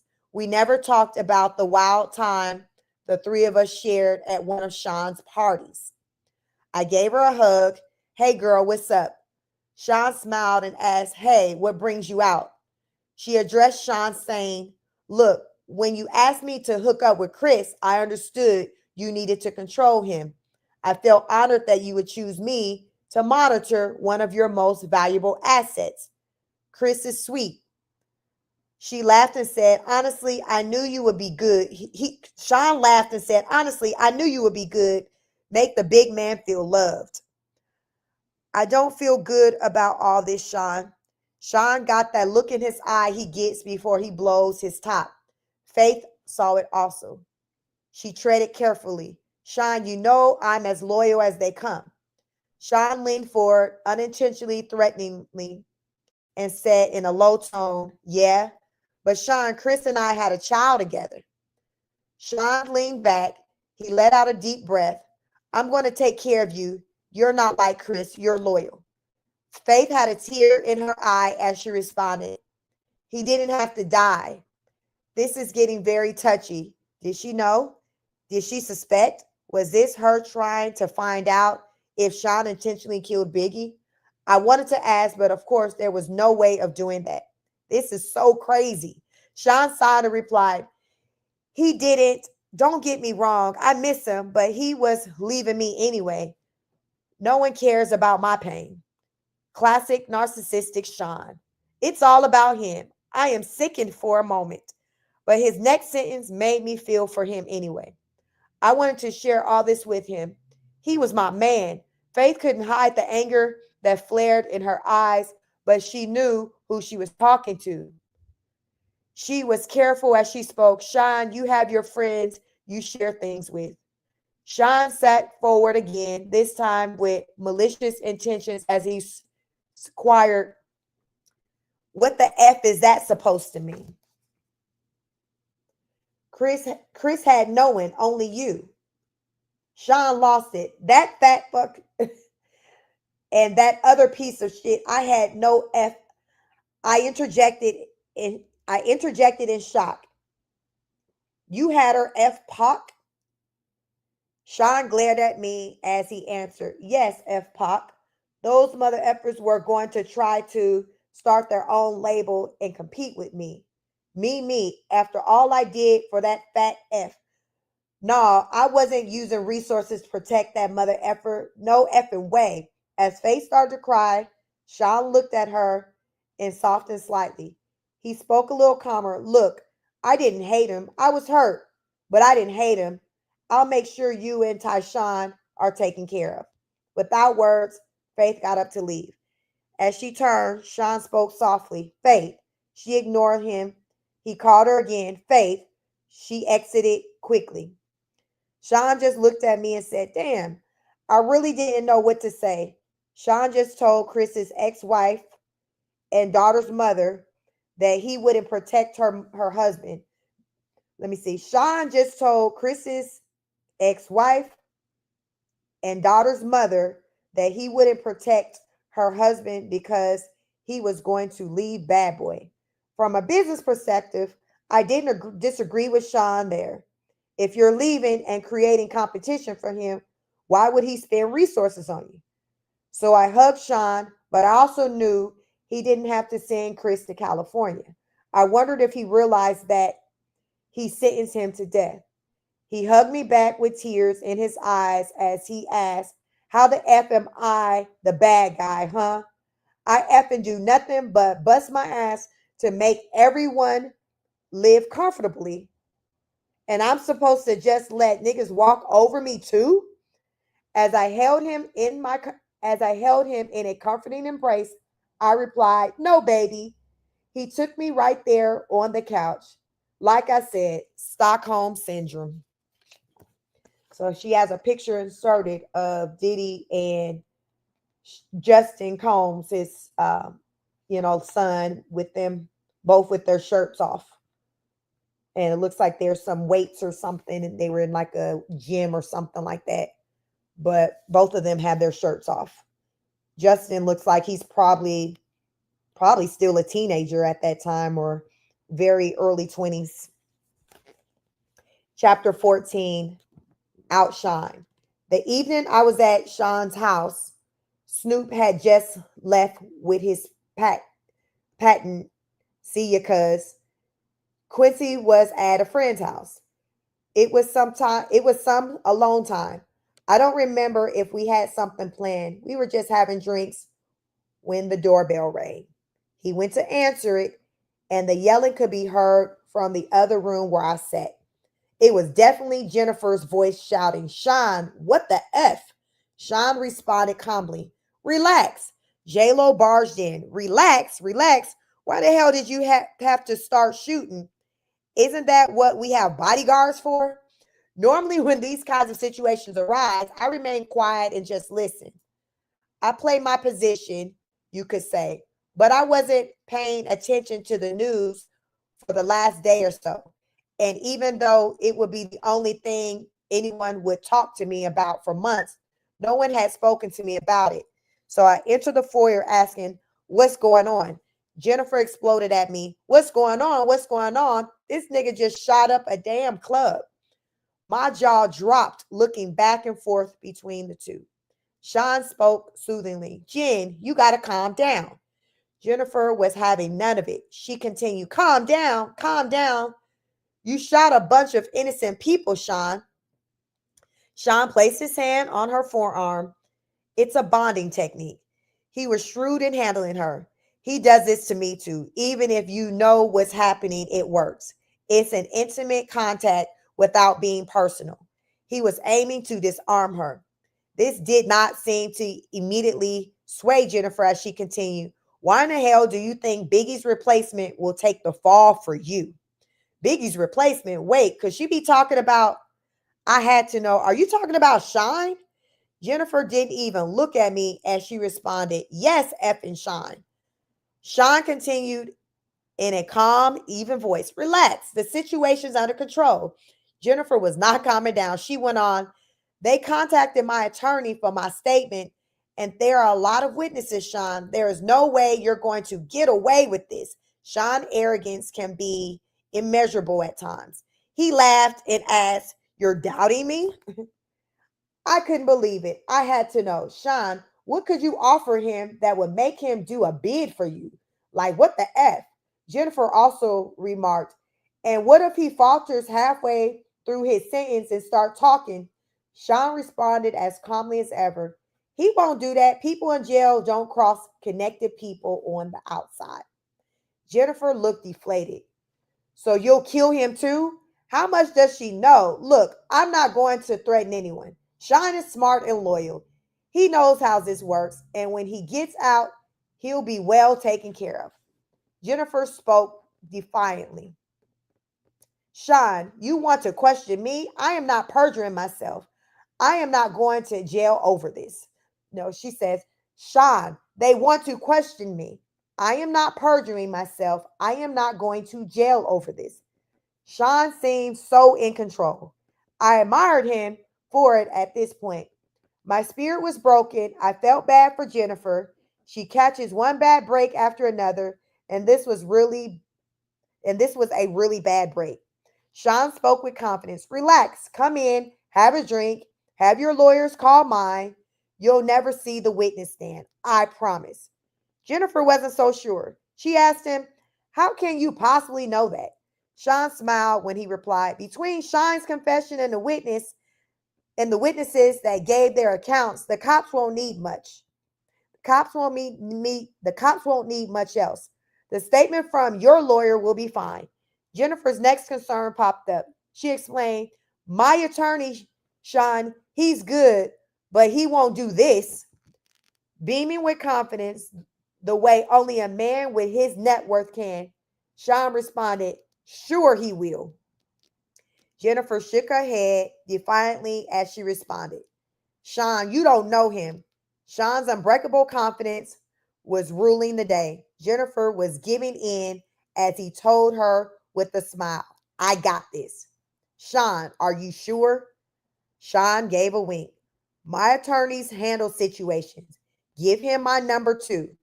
Jennifer seemed leery as she asked, you're not going to threaten my attorney? Sean laughed as he replied, no, of course not. Money talks, baby. He turned to me and said, take her inside and pour her a drink. I had a question of my own, but you were going to make Sean the label go-to man? What are you going to do now? Okay, so she said, I had a question of my own, but you were going to make Sean the label go-to man. What are you going to do now? Sean looked disappointed as he responded. He had the voice, but his flow, he sighed, well, artists with his talent are a dime a dozen. Looking at Jen, he continued, he's not an ounce in a life, he's not a once in a lifetime find, Jennifer Lopez. So let me read this again. Sean looked disappointed as he responded. He had the voice, but his flow, he sighed, well, artists with his talent are a dime a dozen. Looking at Jen, he continued, he's not a once in a lifetime find like Jennifer Lopez. Now he's throwing on the charm. Despite the situation, she blushed slightly. All right. So Sean continued, let's grab a drink. Let me handle this attorney situation. Relax, don't worry. We left the foyer, went to have a seat in the living room. He tried to make a threesome. Happen that day, but it didn't work out. Not that day. So there's a picture inserted of Diddy hugging tightly Neo, the singer Neo. Chapter 15.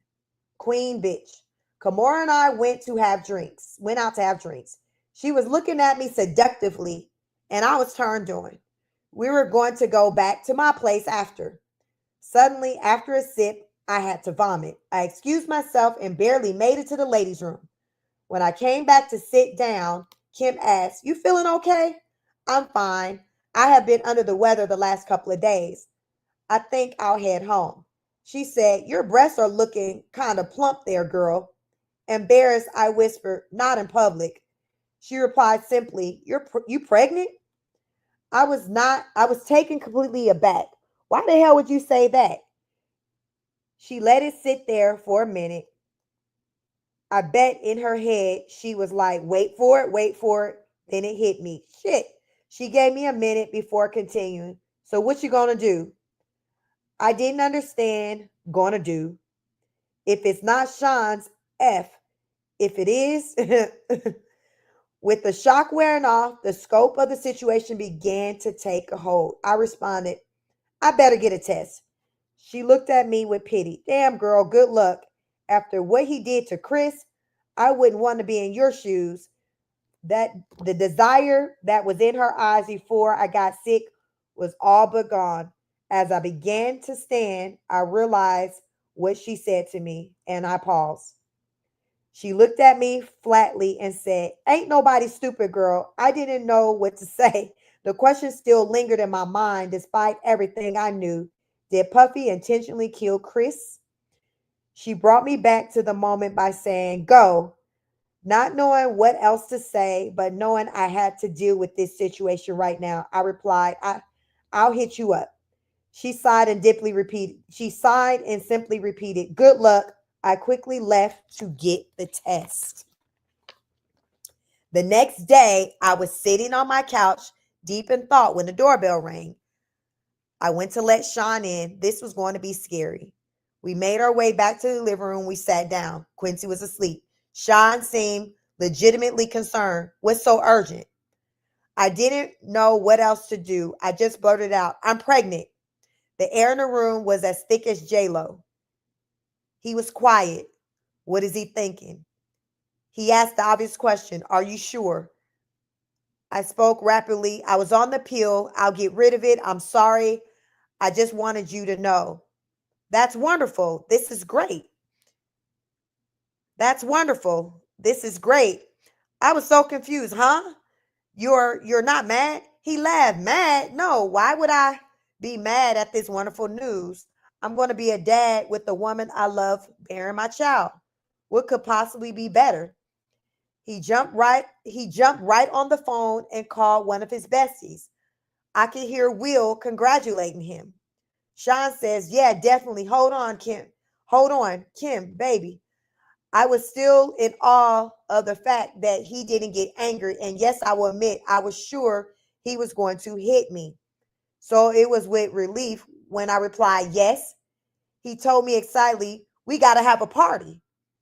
His excitement was contagious. I was getting really excited too. Yes, a gender reveal. And he cut me off.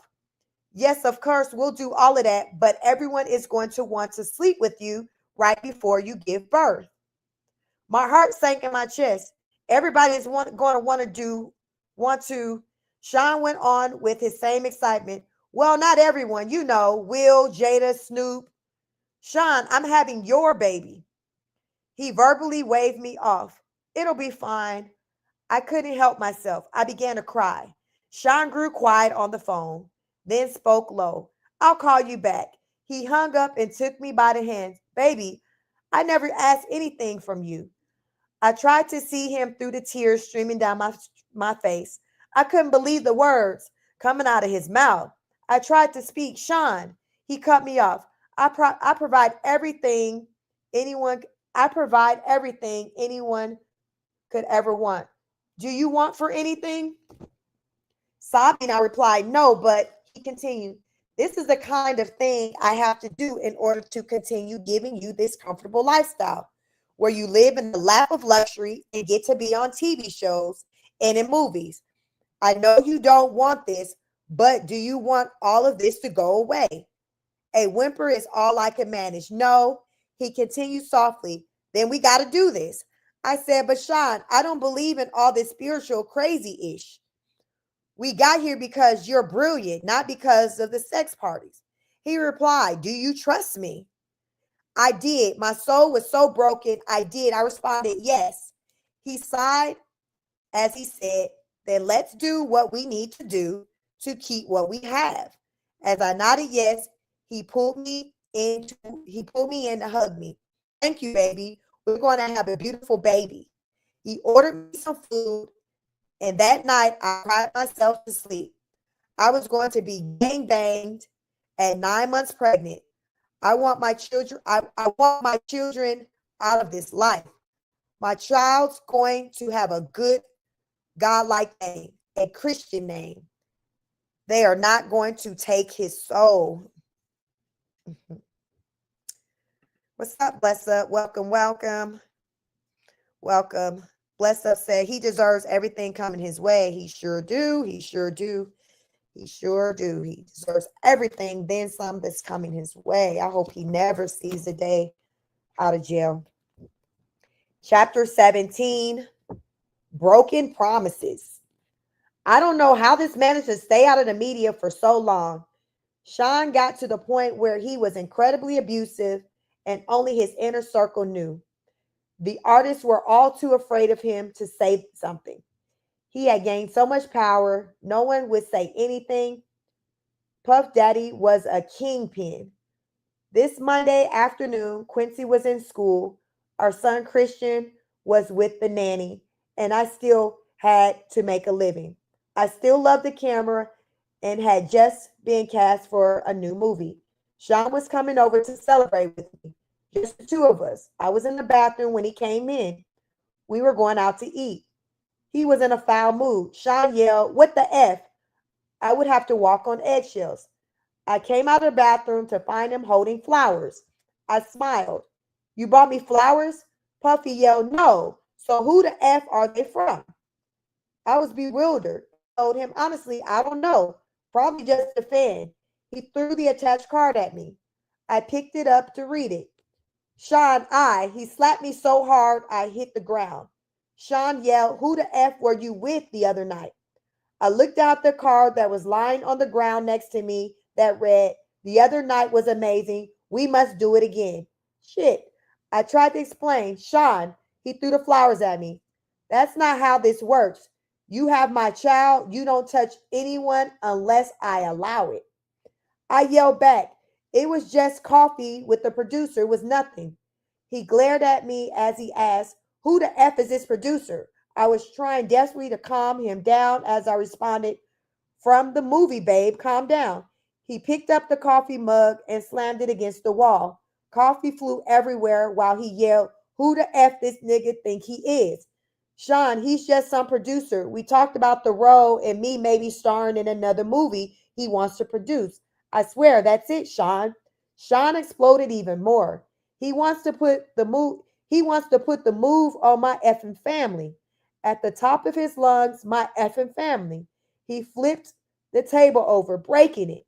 It was a heavy table. "Sean is stronger than he looks." I pleaded with him, "Sean, please." He yelled at me, "What?" I tried my best to calm him down. He probably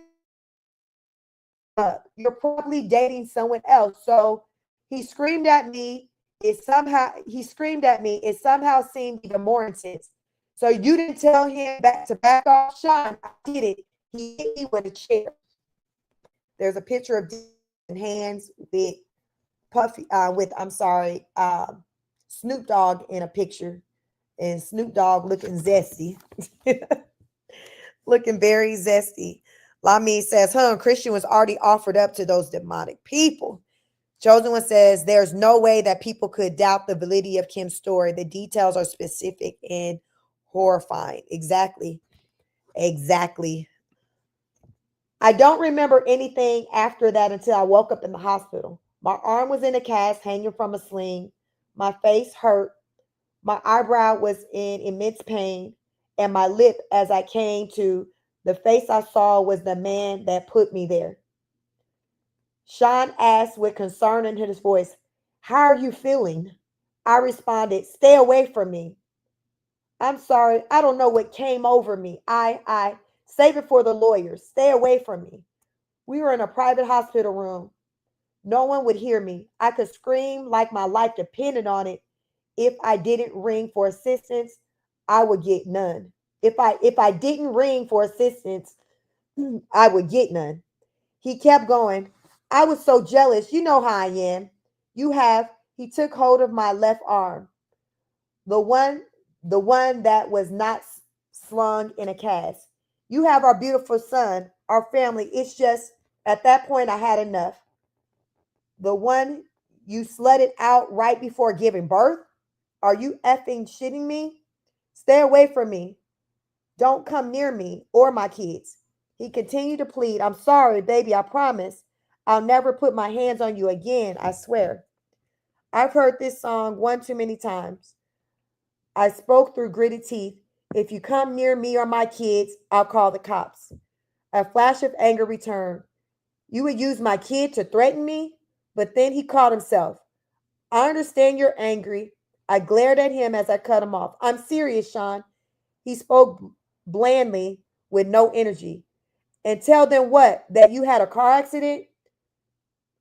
They'll pity you that you hit your head." Let me see. He spoke blandly with no energy. "And tell them what? That you had a car accident? They'll pity you that you hit your head." He was going to make me look crazy. They were going to believe him. He was a kingpin. "You're a effing bastard." Sean spent the next 6 months helping me heal, working his way back into my life, into my bed. I was so damn stupid. Of course, I wasn't cast for either movie. From what I understand, the producer died of pneumonia anyway. Lord, the producer is no longer with us. He gone. Cause of death, pneumonia. Ooh, child, it's a lot. Lami says, Snoop looks horrible. I don't like him now. I know why. He's going to get his too. Yes, yes, yes. Every dog must have their day. So, y'all, we're just patiently waiting. First, Diddy. Next, it'll be Snoop and many other ones. So, we're just going to continue to patiently wait. I feel like it will be worthwhile in the end. Bless Up says, demons always lie and say what they don't do again before doing it again. Yes, yes. Every time. How many people have heard that from a demon in their lifetime? True statement.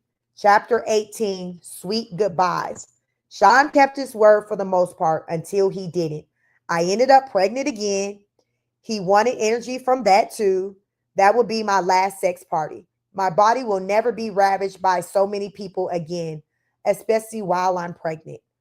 What if something happened to the twins? After that, I wanted out. But when I tried dating someone else, the guy ended up dead from pneumonia. I knew Sean was behind it. This was not a coincidence. He gets jealous of a guy, they die of pneumonia. I could be next. If I am going to get out of this alive, I am going to have to do something to make him stay away from me. I had a plan, but it's dangerous. Sean has a vault where he keeps videotapes of all his conquests. I started sleeping with him again. After he falls asleep, he was starting to drink heavily. I would get into the vault and get copies of tapes, take them home, make copies, and swap them for the next set of tapes a few days later. It took weeks to get them all copied. He never knew and I had it my way out. Some of the tapes had things I would never have expected. The gay parties are one thing, but the young boys, Usher, Lil Bow Wow, Justin Bieber, I would have never known. My God, is he grooming Quincy? This has to end.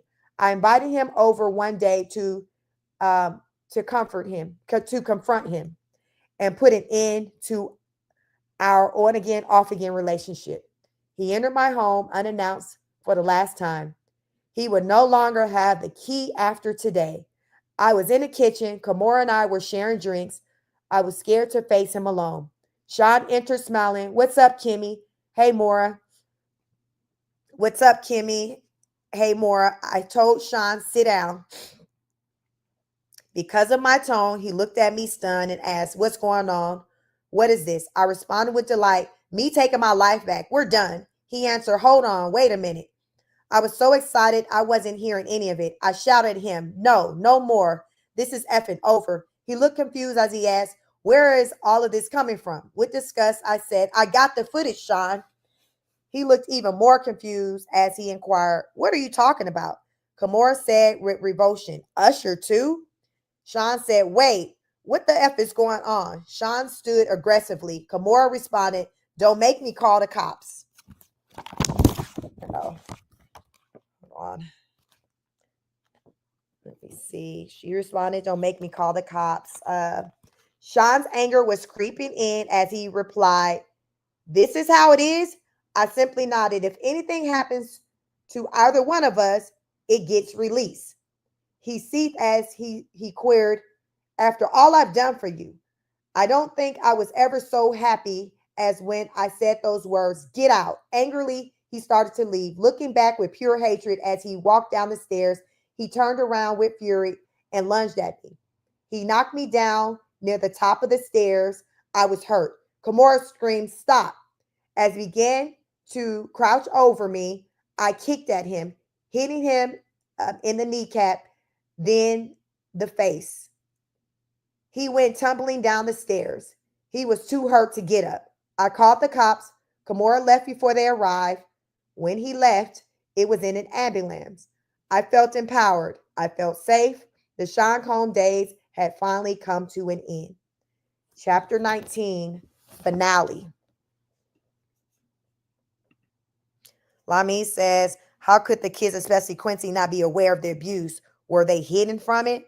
No, I mean, I think they knew, but they just, especially at least when because I feel like she was getting hands and feet put on her up until she died, and all the kids were pretty big, and of course she would have lingering bruises. So Yeah, they knew, but being kids, they're like, okay, what do you do now? Quincy was like a young adult, but Christian probably was like a young adult too. I think everyone probably was, the only ones that were probably still minors was probably the twins. So yeah, I feel like they knew, but everyone just lived in fear of him. And again, the Stockholm syndrome. So the adults had Stockholm syndrome, the kids had both still running around moving with Stockholm syndrome. Chosen One says, woo, Kim's concern was beyond the secrets in the vote. She directed her concern about her child, Quincy. Sure did. Bless Up says, forget changing the locks. I would have moved far away out of state if I had to. I'm not good at playing those type of games. No one should be good at playing those type of games. But when you caught up in the money and the fame, and then it just, the longer you stay, the harder it becomes to leave. Like, she just stayed too late. Chapter 19, finale. Things were okay for a while. I started dating again. It was almost normal until I got serious with someone. Then my boyfriend died of pneumonia. I knew it was Sean again. That's when I decided to write this book. A few days ago, my home was burglarized. Only laptops were stolen. I know it's that bastard. Of course, I had a copy in the cloud that I was able to easily download here on this new computer. As I continue to write now, I'll send this into the cloud as well. I will send out copies via email and Google Drive password via email, and my Google Drive password will be attached so the missing chapters can be accessed. This book must get out. There are so many more chapters to add. This outlines a great start. I have to organize the rest of the chapters and add them in little by little. I actually planned on spending today working on exactly that until I met up with Kimura, but I'm not feeling well. Thank God the kids aren't here this weekend. I can rest. I called Kimura to cancel our plans. When I spoke to her, she says, girl, that don't sound like no flu. You want to go to the hospital? That didn't immediately alarm me. I told her I just need some rest and quickly got off the phone. But why can't I get my doctor? Why won't he pick up the phone? Oh no, I called Sean from my bedroom where I'm lying here in my bed. All I could think about was the kids, my babies who are with this monster, the man that I now suspect of having done this to me. Sean picked up with an air of superiority in his tone that let me know it was too late for me. He spoke confidently into the phone. Hello? I screamed at him, you bastard. I have your effing children. What are you talking about? The kids are with me. He replied with a mocking innocence. There's literally nothing I can do. I could only ask, did you ever love me? Instead of answering the question, he responded, the most important thing to me in this world is loyalty. I couldn't believe it. I had to ask, even though I understood what the F does that mean. With the same feigned innocence, he mocked Kim. Is something wrong? He's going to continue this game to the bitter end. I asked one last time, how could you?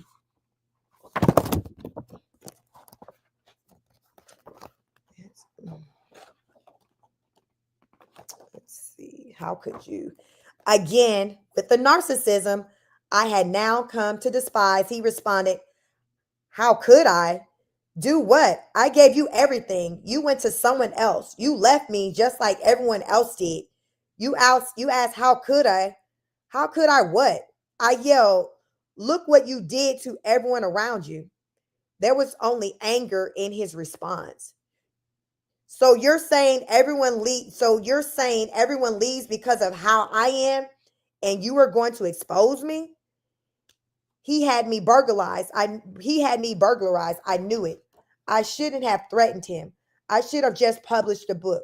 I'm going to die like Heavy D, like Biggie, like Pac, like so many others, and it because he is this monster. Before hanging up, I said simply, that's not the only copy, you F. You I hung up and shot out a group text. I let everyone know he got me. Then I called 911. As I sit here waiting for the ambulance, I am writing this chapter, praying that I make it to the hospital. I don't feel like writing anymore. I don't think I'll be around to see it in print. It's okay. I'm sending it out. He won't get away with this. The world will know Sean Combs, You are going down, you effing bastard. Party notes.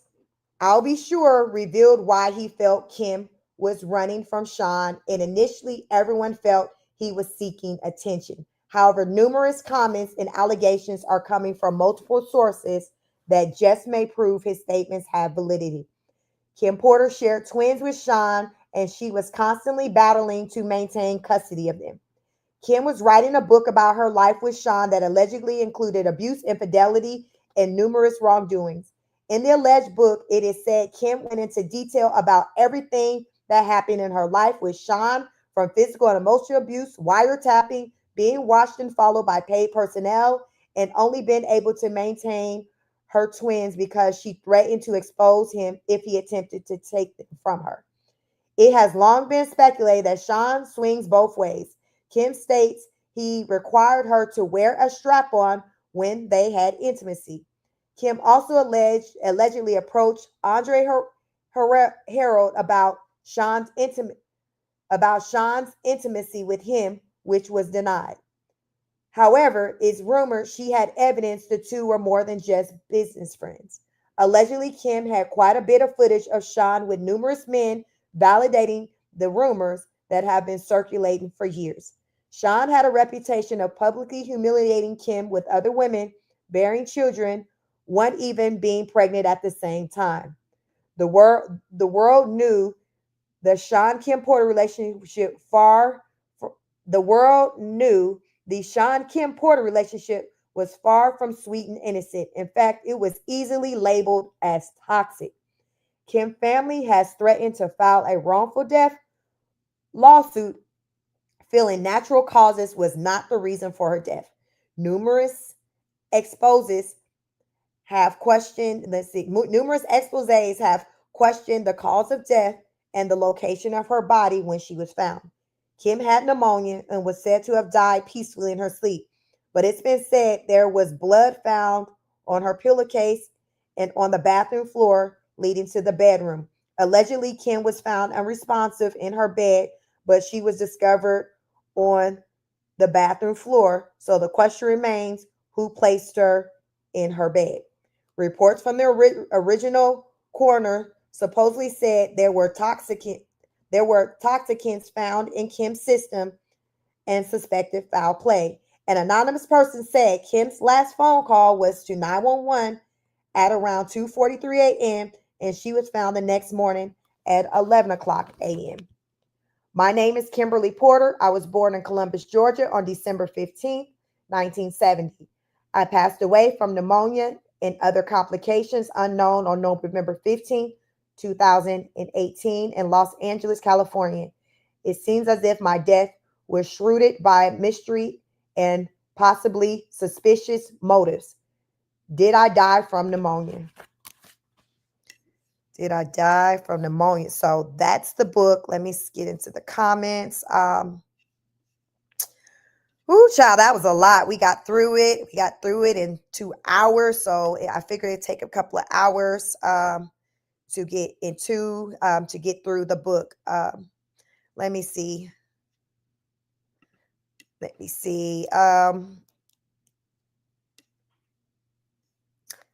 Woo, Kim's concern was beyond the secrets in the vault. She directed her concerns about Quincy. Bless Up says, what do you say? Said forget changing the locks. Lami says, Sheik, this is so sad. All that for money. Yeah, it's very sad. It's very sad. What's up, Kiki? What's up? Welcome. Bless Up say, sadly, her book got out after she was assassinated. I'm sure she wanted to be alive in safety to tell her own story.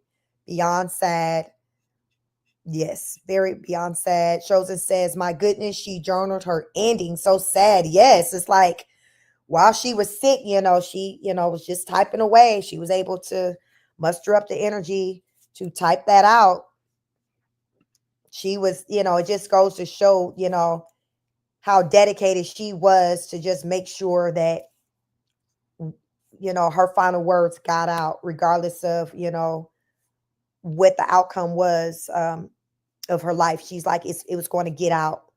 is going to get out. Bless Up says that demon is disgusting. One of the ladies who spoke out against him said he had them sleeping with animals in front of everyone. Sick demon bastards. Yep. Wow. Have you all heard? So the allegations about him allegedly being intimate with his twin daughters. That's something recently I've heard. So this is what I want you all to do. I may, get into it on my second channel, but there is a content creator. Let me scroll up because Yvonne, my moderator, had put in. Okay. So you all go follow this guy, Doggy Diamonds. He's been doing interviews lately with a woman. I think her name is Andrea English or something, but she used to be, basically, I don't know if you want to say work for Diddy, but she would be at his events. He would, she did things, at, his discretion. So she has a lot of stories. Also, the guy who Kim allegedly shared all of her receipts with, Courtney Burgess, he's done an interview with this content creator, Doggy Diamonds. Follow him. Go type in YouTube, Doggy Diamonds. He has multiple interviews with the woman, and you'll see her in the thumbnail. She has fair skin. She's a Black woman, long hair, and she has just many, many stories about just being in Diddy's world. And he's Doggy Diamond has been breaking up. He's been interviewing her on multiple days. So there's probably maybe 3 or 4 interviews on his channel with her. There's also interviews with the guy, Courtney Burgess. So definitely go over there and check out his content and get into some more details as far as the allegations of the things that he's done onto just people, including his own children. It's crazy. It is crazy. Lami says, OMG, yeah, you can't, what they say, you can't make this ish up. You cannot make this up. Like this is one of those things to where it ain't enough creativity in the world, child.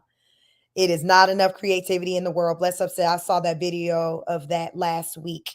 Yes, you all check that out. Doggy Diamonds. There are multiple interviews on his channel. I don't know if you all, on my second channel, Chic Speaks on it. I reviewed the interview with, what was the guy from Making of the Band, one of the members from Making of the Band. His name, can't think of his name. Was it Fred? I can't think of his name right now, but I reviewed an interview he did with someone. Can't remember who he did the interview with, but it's one of the more recent videos I did on my backup channel. Chic Speaks on it. Definitely check that out. A lot of my content lately on that second channel has been centered around just Diddy and updates because, child, he done took over the internet. No more Beyonce's internet. It's like Diddy's internet. Everything is just about his case, his situation. People coming out saying that, they were a victim of his. They were at the parties. They were there, working, making money, like just all kinds of craziness. I haven't even consistently been on my second channel kicking out content because I've had to kind of take breaks from it because a large majority of like the content out there in just celebrity news when it comes to like the industry is heavily around Diddy, and it's just got to be like too much. But I did want to do this book reading because I really enjoyed the book reading I did when I read Kim's Lost Words, also on my second channel, my backup channel. Go check that out if you have not listen to that. If you missed the live reading, Kim Lost Words, I read that book a couple of months ago. Most likely, I'll probably maybe sometime this week read this book over there on that channel as well, because that's a different channel, different followers and things like that. So all my subscribers aren't on both channels. So I wanted to read it here first. And since I didn't read Kim Lost Words over here, I'm like, I'll read it over here. So you all, Also, just want to put out there, coming soon, I'm going to be eventually making my second channel, Chic Speaks on it, my complete reaction channel, meaning my roast content will eventually all be moved over there as well. And this channel will turn into just my fitness only channel. I really want to kind of distinguish my reaction entertainment channel from just my fitness channel. This channel, as of late, I've been kicking out more and more fitness related content.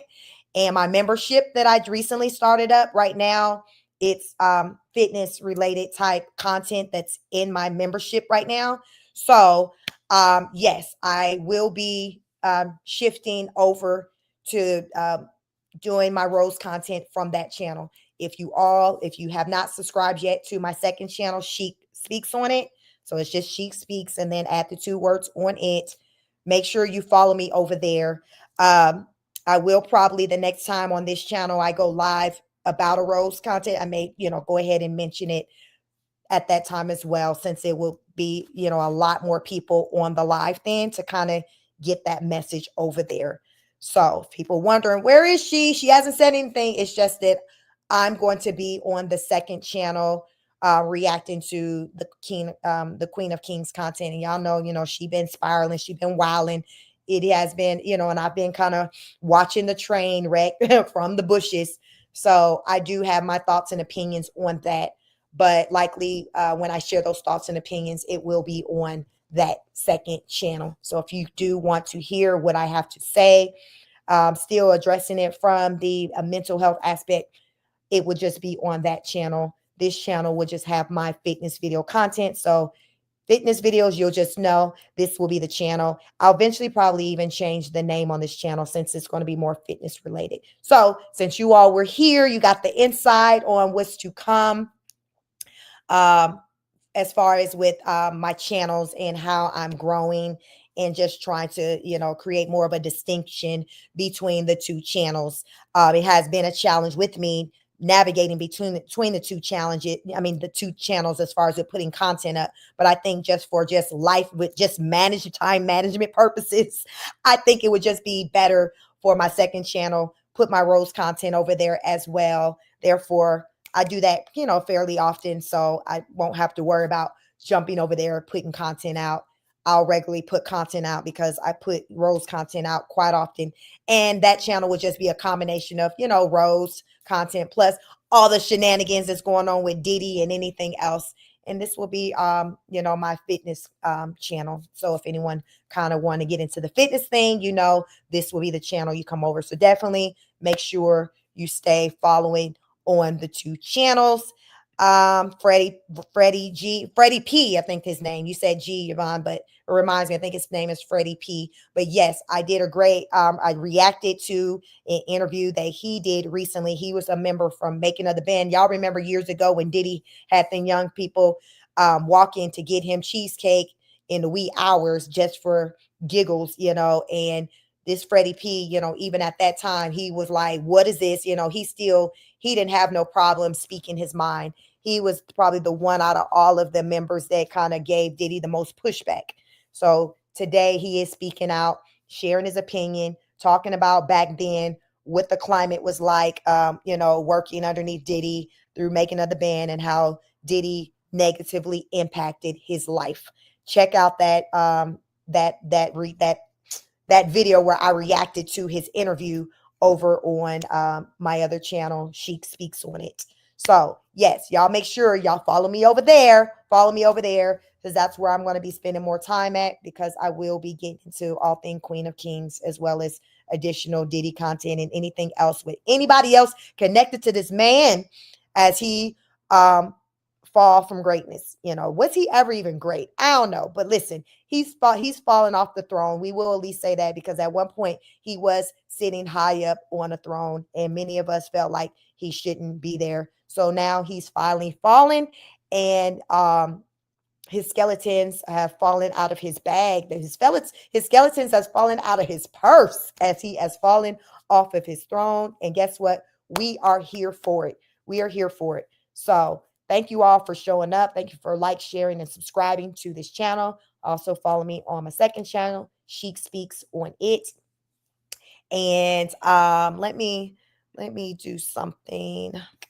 Let me check the poll. Okay, so we have 27 people respond to the poll.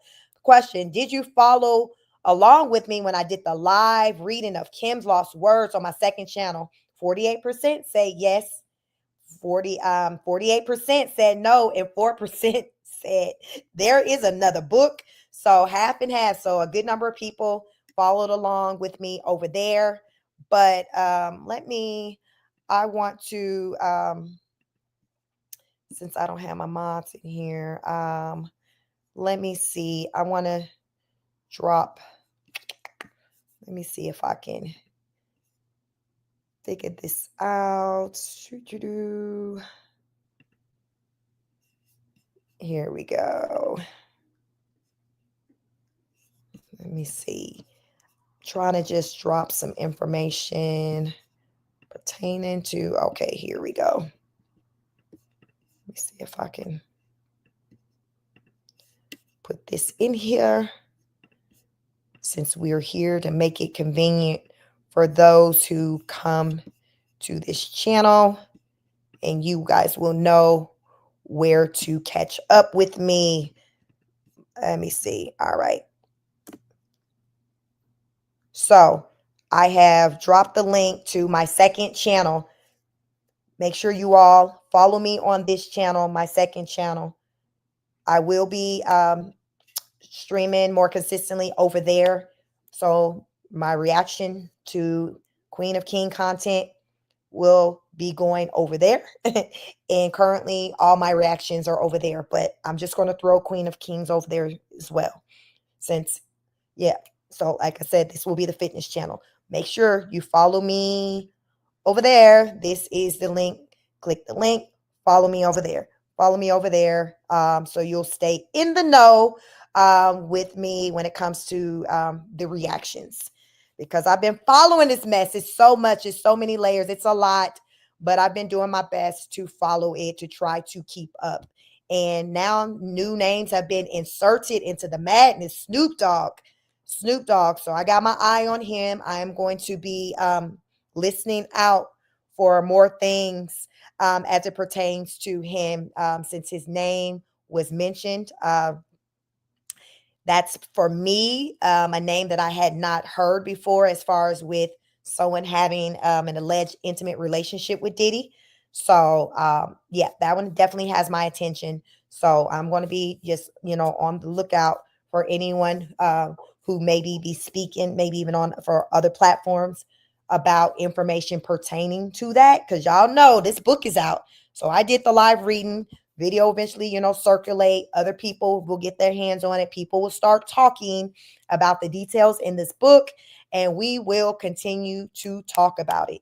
And we will be able to react to other people's other, platforms that may talk about it and share their opinions. We would react. We will, if anyone, out there does a reaction to it, and just drop some just interesting information, some things that will have us sitting on the edge of our seats, we will react to it. I will react to it and bring it on my second channel, so we can kind of hear what they got to say. Because I'm sure once this book starts circulating, I'm one of the probably the earlier people who have this book. So I would say over the next few weeks, it's going to be circulating, and there are probably going to be other people who are probably going to be reading it, doing live readings and all of that jazz. And guess what? We are going to be here for it. Chosen one, you said good night, everyone. Blessings. Thank you, thank you, thank you all. It was a wonderful reading. Please like, share, and subscribe. Make sure you're sharing and liking on all my platforms. And yeah, I hope you all have a wonderful evening. As I like to say, you all go out and show up in the world and in a way in which you want others to show up for you. Be positive. Have positive energy. Like attracts like. You give off good energy, you'll receive good energy in return. Child, use Diddy as an example. Y'all see what kind of energy he been giving off. And listen, he getting that work these days. Remember, like attracts like. So he's getting nothing but negative energy coming his way. And he is behind bars where he needs to be. Everything that he's getting coming onto him, he deserves. He deserves. So you all spread the word, share the video. Check out my live reading on the Kim's Lost Words if you did not listen, if you haven't listened to that, because that was a good read as well. Listen to it, see if you can distinguish the differences between the two books. So take care of yourselves, one another. I'm Chic. I'll catch you on the next broadcast. Have a wonderful evening. Peace. Good night.